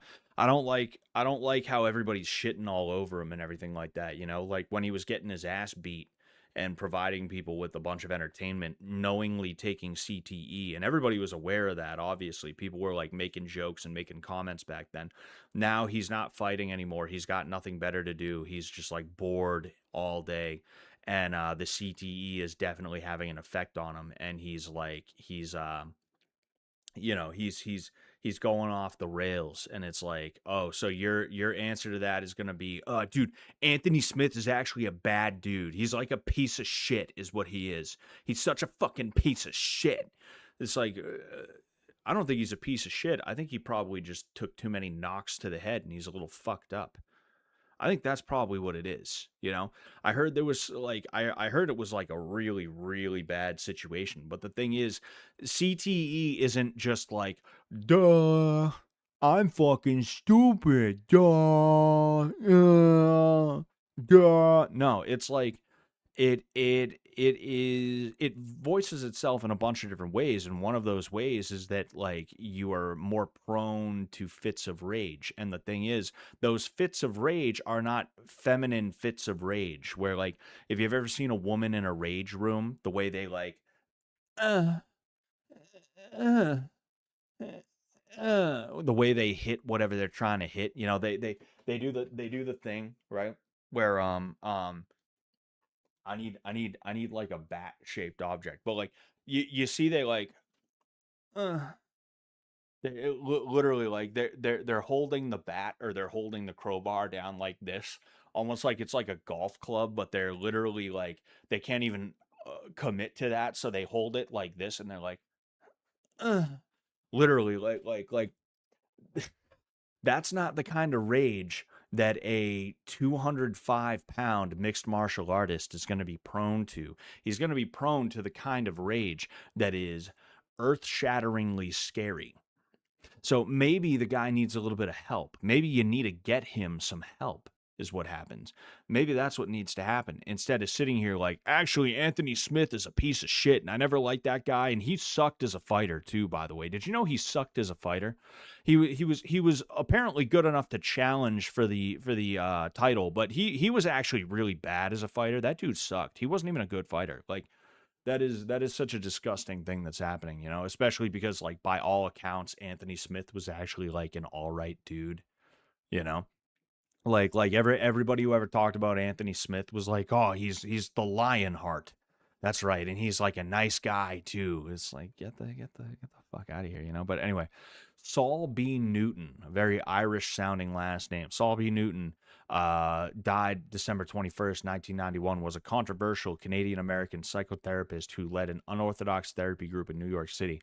It had no formal name, but outsiders called its members the Sullivanians or the Fourth Wall. And you can see this is him. This is him right here. Very Canadian American phenotype there. Newton's original family name was Cohen. Oh, gee. He was born in St. John, New Brunswick, and attended the University of Wisconsin. Scott's real ancestor looks just like him exactly. Newton went on to Chicago, where he associated with radical circles at the University of Chicago, becoming a communist and anti-fascist. He served with the Mackenzie Papineau Battalion of the Abraham Lincoln Brigade. Interesting. Huh. In the Spanish Civil War as Saul Bernard Cohen. In 1943, he was drafted into the U.S. Army and fought in World War II. He went on to study psychotherapy after the war. Newton retained a dual focus on politics and psychology throughout his life. So this guy's fucked up, you know, as usual. In 1957, Newton and his wife, Jane Pierce, who, she sounds familiar, Jane Pierce, founded the Sullivan Institute for Research in Psychoanalysis in New York. They had previously worked at the William Alanson White Institute, but left several years after the death of Harry Stack Sullivan. Interesting. One of the White Institute's founders. Although Newton and Pierce's institute was named after Sullivan, it is widely seen as having offered an extremely distorted and often abusive version of Sullivan's teachings to better. The Institute's teachings held that traditional family ties were the root cause of mental illness and espoused a non-monogamous lifestyle. During the 1960s, an informal community centered around the therapeutic practices of the Institute began to form. Judy Collins chronicles her time with the Sullivanians in her autobiography, as does Martha Shelley. Ugh. Ugh. If you drew a picture of this woman, you would be called anti-Semitic. Like literally, if you put a piece of paper over this woman's picture and you traced it, people would accuse you of creating anti-Semitic fucking like memes or drawings and shit like that. That's such a crazy thing. But anyway, at its peak in the late 1970s, this community had several hundred members, patients, and therapists living on the Upper West Side. The group gained some notoriety not only for its non-monogamous lifestyle, but because patients were often encouraged to sever ties with their families. Since his death, many of his female patients and colleagues have said that Newton took advantage of them sexually. Gee, what a surprise. Why Newton as well is what I want to know. Why did they change their name from Cohen to Newton? I know plenty of people with the last name Cohen. You know, why change it to Newton, which is like a very like waspish sounding name to me. Several children born into the group have come forward about the abuse and neglect Newton's psychological theories caused. A major project was the Fourth Wall Repertory Company, or Fourth Wall Political Theater, which performed roughly 1976 to 1991. It was based in New York's East Village. Newton was a board member and performed in several productions. He was also a producer of several documentaries directed by Joan Harvey, his fifth wife. His fifth wife, an actress and psychoanalyst. Membership declined in the late 1980s when the group was subjected to unfavorable publicity, investigations into alleged professional misconduct by its therapist, high profile child custody cases, and organized opposition by disaffected former members who called the group a psychotherapy cult. Newton was married and divorced 6 times and had 10 children, among them cultural anthropologist Esther Newton. Interesting. Oh boy. Esther Newton, Esther is an American cultural anthropologist who performed pioneering work on the ethnography of lesbian and gay communities in America. Because fucking of course, his son Keith Newton and filmmaker Luke Meyer made a 4-part docuseries about the group, The Fourth Wall. The first episode premiered at the 2023 Tribeca Film Festival. Newton died in 1991 from sepsis following the onset of Alzheimer's disease. Thank God. And I'm just curious. I'm curious about what this Harry Stack Sullivan thing has to do. You got to click on Harry Stack Sullivan. Actual spitting image of Scott. Martha's a fucking looker, dude. Dude, Martha's so fucking hot, kid. I just love that nose, dude. Man. He actually unironically looks like the main character from the movie P.I. I've never seen the movie P.I. You said I don't see a picture of Harry Stack Sullivan. Were you just joshing, Mr. Ecuador? Were you just joshing? The White Terror didn't kill enough Reds, true. Sorry, I'm just looking around. Like 10 years ago, I was going to make a YouTube channel and cover basically everything that Dankula Wendigoon and the Fat Electrician did years before they did. Now they all have over 1 million subs. I mean, you could still do it, You could really still do it. Half of the job is going to be finding things that people do not talk about. And half of the job is going to be making videos about things that people do talk about or have already talked about. And either A, just ignoring the fact that other people have made videos about this already. And then B, trying to add to it in some way, Like we have Chris Chan, A Comprehensive History. That is a multi-part docuseries. It has like 100 or more episodes at this point. Gino Samuel made it. And yet, years and years later, Turkey Tom decided he would make a video about Chris Chan himself. I don't think Turkey Tom would take it as far to be like, oh, well, Chris Chan, A Comprehensive what? Gino who? I don't think he would take it that far. But, you do learn things from Turkey Tom's documentary that that Gino Samuel does not cover, or at least does not go over as in depth, So like you can still do it. You just got to put your own flavor on it. And then also there's so much stuff that happens in the world and so much stuff that has happened in the world. You can easily find stuff that other people have not talked about, So I say go for it. I think it was Nerd Mangler who said that. Yes, Nerd Mangler. Like I say go for it if you really want to go for it, Me, like I start a new YouTube channel every 3 to 5 years. Like this is not my first YouTube channel. It probably won't even be my last, truth be told. It's just this is the one where like, hey, hi, it's me. You're seeing me right now. The Scott Sullivan is what you're seeing, Like before that, I would have never showed my face on YouTube or anything like that, The only reason I did that is because Sam advised me to just use my real name instead of using like a fucking made up moniker and stuff like that, But yeah, we'll see. All right. let's see here. Harry Stack Sullivan.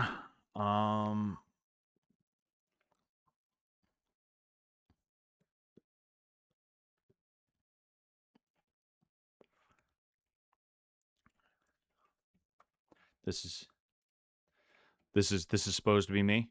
Just,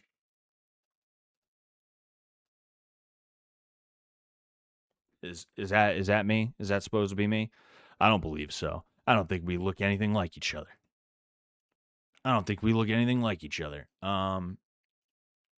Anyway, so Herbert Harry Stack Sullivan, born in 1892, died in 1949, was an American neo-Freudian psychiatrist and psychoanalyst who held that personality can never be isolated from the complex interpersonal relationships in which a person lives, and that the field of psychiatry is the field of interpersonal relations under any and all circumstances in which such relations exist, which I tend to agree with.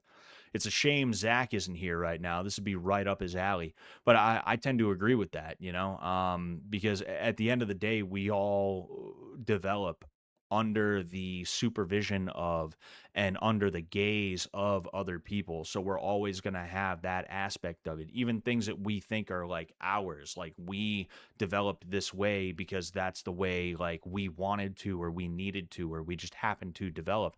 And not so much. Not so much, truthfully, I I think external relationships matter just as much as anything that you could do or say or think on your own. And I don't think that's anything that's like groundbreaking or anything like that. I just think when a lot of the things that I've been talking about when it comes to the way that I developed and the way that other people develop and stuff like that, like I think it comes down to the interpersonal relationships that I had, Um, Sullivan was a child of Irish immigrants. He was born and grew up in the then anti Catholic town of Norwich, New York, resulting in a social isolation that may have inspired his later interest in psychology. He attended Smyrna Union School, then spent 2 years at Cornell University from 1909, receiving his medical degree in Chicago College of Medicine and Surgery in 1917. I'm just curious here. I'm just curious because we don't gotta fucking do like ever. Oh, look at this.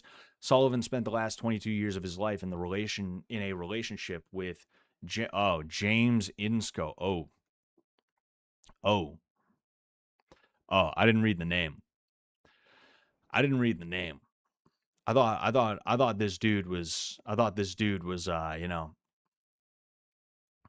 I thought this dude was. I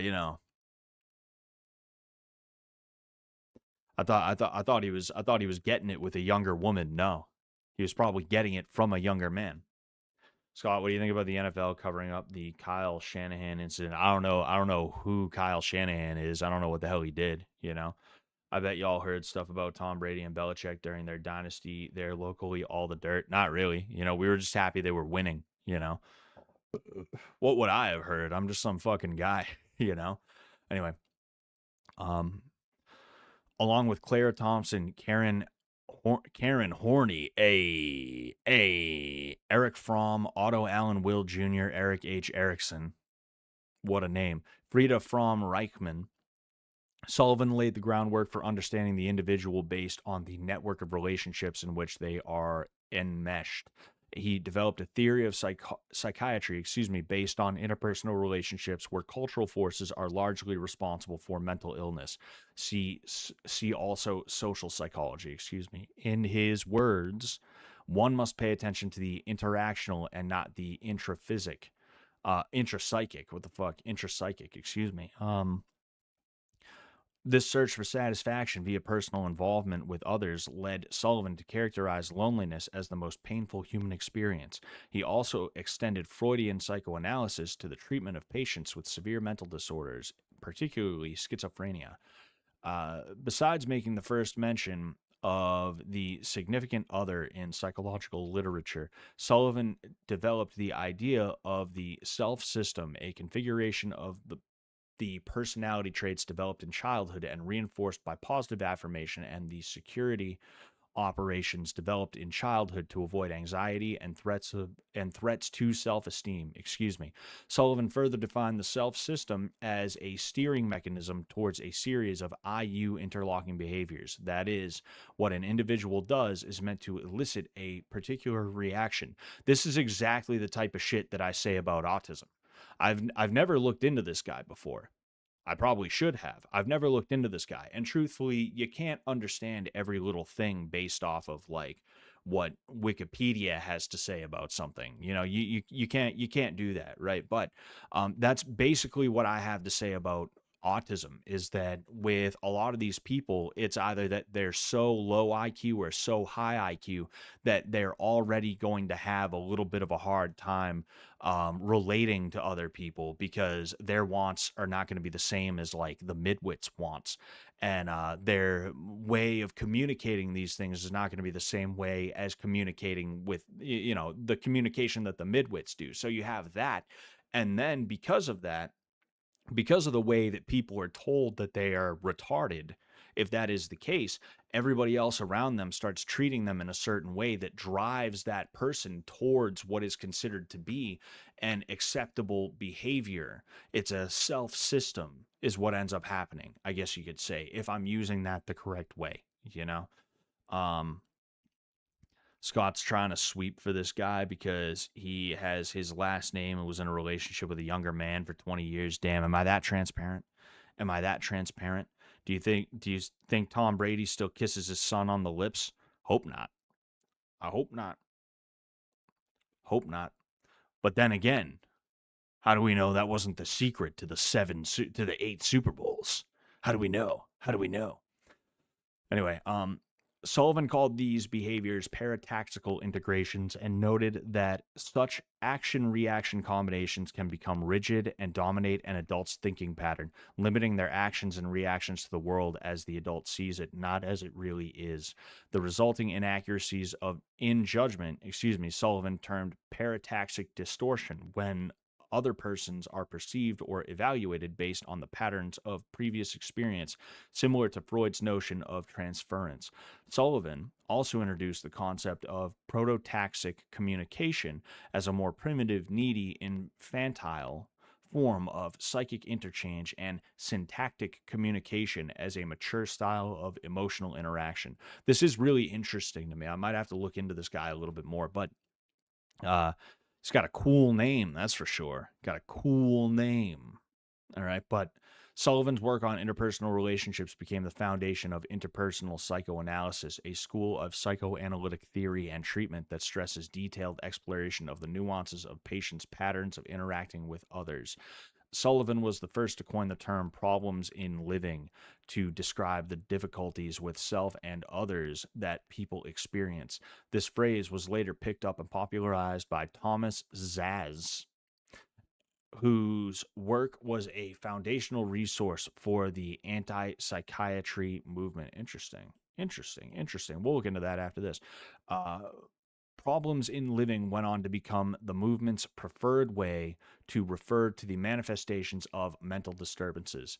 In 1927, he reviewed the controversial, anonymously published The Invert and His Social Adjustment, and in 1929 called it a remarkable document by a homosexual man of refinement, intended primarily as a guide to the unfortunate sufferers of sexual inversion, and much less open to criticism than anything else of the kind published so far. Man, oh man. He was one of the founders of the William Alanson White Institute, considered by many the world's leading independent psychoanalytic institute, and of the journal Psychiatry in 1937. He headed the Washington, D.C. School of Psychiatry from 1936 to 1947. In 1940, he and colleague Winfred Overholser, serving on the American Psychiatric Society's Committee on Military Mobilization, formulated guidelines for the psychological screening of inductees to the U.S. military. He believed, writes one historian, that sexuality played a minimal role in causing mental disorders, and that adult homosexuals should be accepted and left alone. I'm sure he felt that way. Mr. 22-year relationship with a man 20 years his younger. Um, Despite his best efforts, others included homosexuality as a disqualification for military service. Beginning on September 5th, 1940, Sullivan served as psychiatric advisor to Selective Service Director Terence A. Dykstra. There's just enough here that it almost kind of feels like a joke. Did one of you guys set this up as a joke? Did one of you guys set this up as a joke, knowing I would check it out? Fucking A. But resigned in November 1941 after General Lewis B. Hershey, who was hostile to psychiatry, became the director. Sullivan then took part in establishing the Office of War Information in 1942. Okay, let's see here. Anti-psychiatry. So, anti-psychiatry, sometimes spelled anti-psychiatry, is a movement based on the view that psychiatric treatment can often be more damaging than helpful to patients. The term anti-psychiatry was coined in 1912, and the movement emerged in the 1960s, highlighting controversies about psychiatry. Objections include the reliability of psychological diagnosis, the questionable effectiveness and harm associated with psychiatric medications, the failure of psychiatric medications to demonstrate any deterministic treatment, and legal concerns about equal human rights and civil freedom being nullified by the presence of diagnosis. Historical critiques of psychiatry came to light after focus on the extreme harms associated with electroconvulsive therapy and insulin shock therapy. The term anti-psychiatry is in dispute and often used to dismiss all critics of psychiatry, many of whom agree that a specialized role of helper for people in emotional distress may at times be appropriate and allowed for individual choice around treatment decisions. Interesting. I don't want to read all of this. Maybe we can read some of it at one point or another, or maybe we can read through the whole thing at some point or another. I'm just curious. Psychiatry as pseudoscience and failed enterprise. Many of the above issues lead to the claim that psychiatry is a pseudoscience. It is. According to some philosophers of science, for a theory to qualify as science, it needs to exhibit the following characteristics. Parsimony, as straightforward as the phenomena is to be explained, sorry. I'm a little, like I said, I got that headache and my eyes are starting to blur a little bit. I am going to get out of here very soon. I just want to, I want to read this here, but many of the above issues lead to the claim that psychiatry is a pseudoscience. According to some philosophers of science, for a theory to qualify as science, it needs to exhibit the following characteristics. Parsimony, as straightforward as the phenomena to be explained, allow Occam's razor. Empirically testable and falsifiable. Changeable, i.e., if necessary, changes may be made to the theory as new data is discovered. Progressive, encompasses previous successful descriptions and explains and adds more. Provisional, i.e., tentative, the theory does not attempt to assert that it is the final description or explanation. Psychiatrists Colin A. Ross and Alvin Pam maintain that biopsychiatry does not qualify as a science on many counts. Psychiatric researchers have been criticized on the basis of the replication crisis, which is something that I talked about. I didn't realize there was a such thing as the replication crisis, but it exists. Most of the time when you see a scientific paper published, whether it's like in a scientific like journal or something like that, or if it's a magazine, or if you see like some kind of a thing on the news saying, 1 in 5 people has hemorrhoids. That was something that was done and will never be done again. There will never be a replication of that study or experiment or anything like that. So there will be no legitimate way to actually like prove that it could just not be a fluke, And that's what happens with a lot of these things is people they run a study on like 11 people and then they take the results and they publish it as though it's like fact. And nobody is like, actually, that could be bullshit. Let me try it. You know, nobody does it. People just take it as gospel, you know. But the replication crisis and textbook errors, questionable research practices are known to bias key sources of evidence. Stuart A. Kirk has argued that psychiatry is a failed enterprise as mental illness has grown, not shrunk, with about 20% of American adults diagnosable as mentally ill in 2013. According to a 2014 meta-analysis, psychiatric treatment is no less effective for psychiatric illness in terms of treatment effects than treatments by practitioners of other medical specialties for physical health conditions. So literally, hey, you're fat. You're sad because you're fat. Work out more, fatty. That's literally what they're saying here. The analysis found that the effect sizes for psychiatric interventions are on average on par with other fields of medicine. Here we go. You know, I'm glad we found that. I'm glad we found that. You know, it really is good.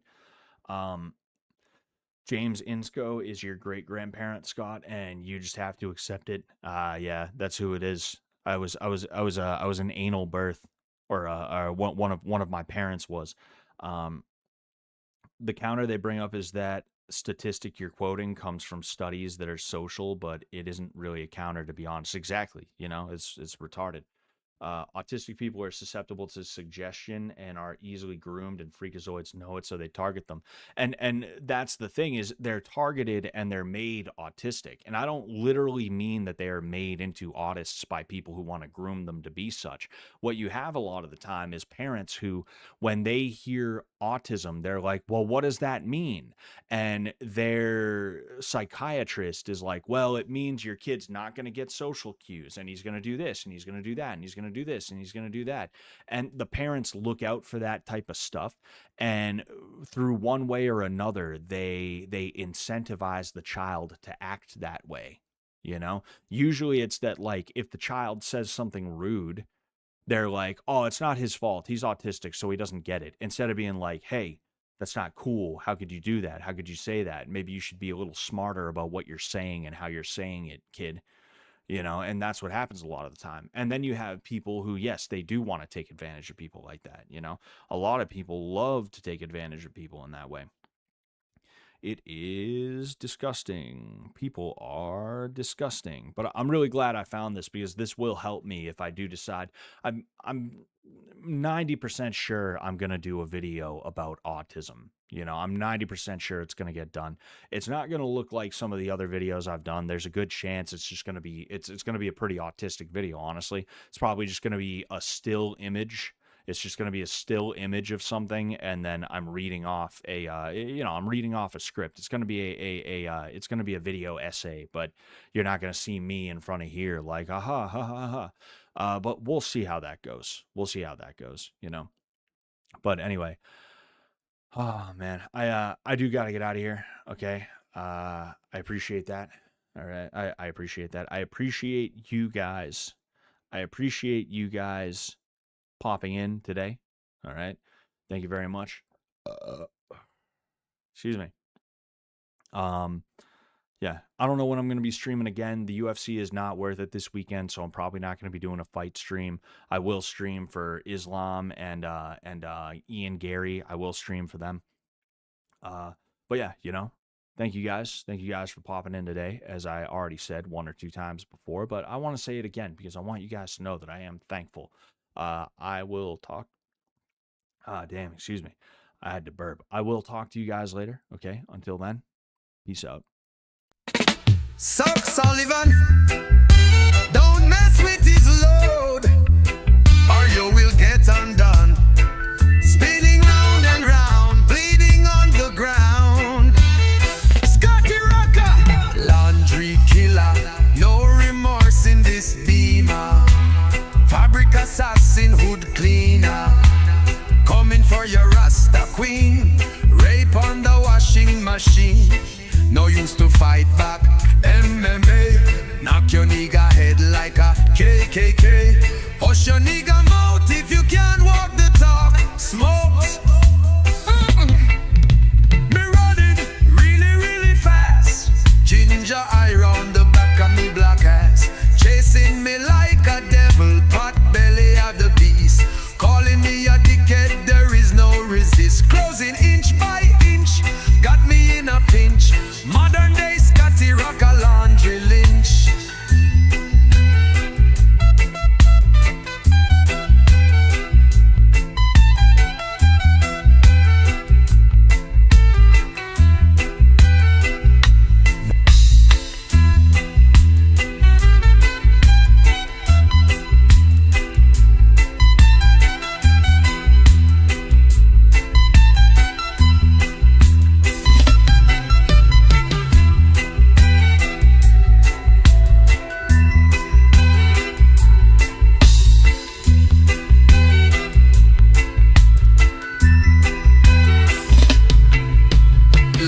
used to fight back, MMA. Knock your nigga head like a KKK. Hush your nigga mouth if you can't walk the talk. Smoke.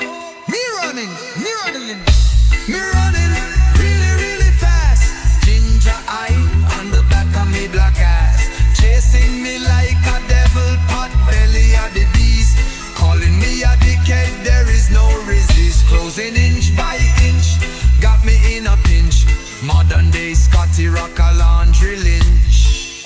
Chasing me like a devil, pot belly of the beast. Calling me a dickhead, there is no resist. Oh!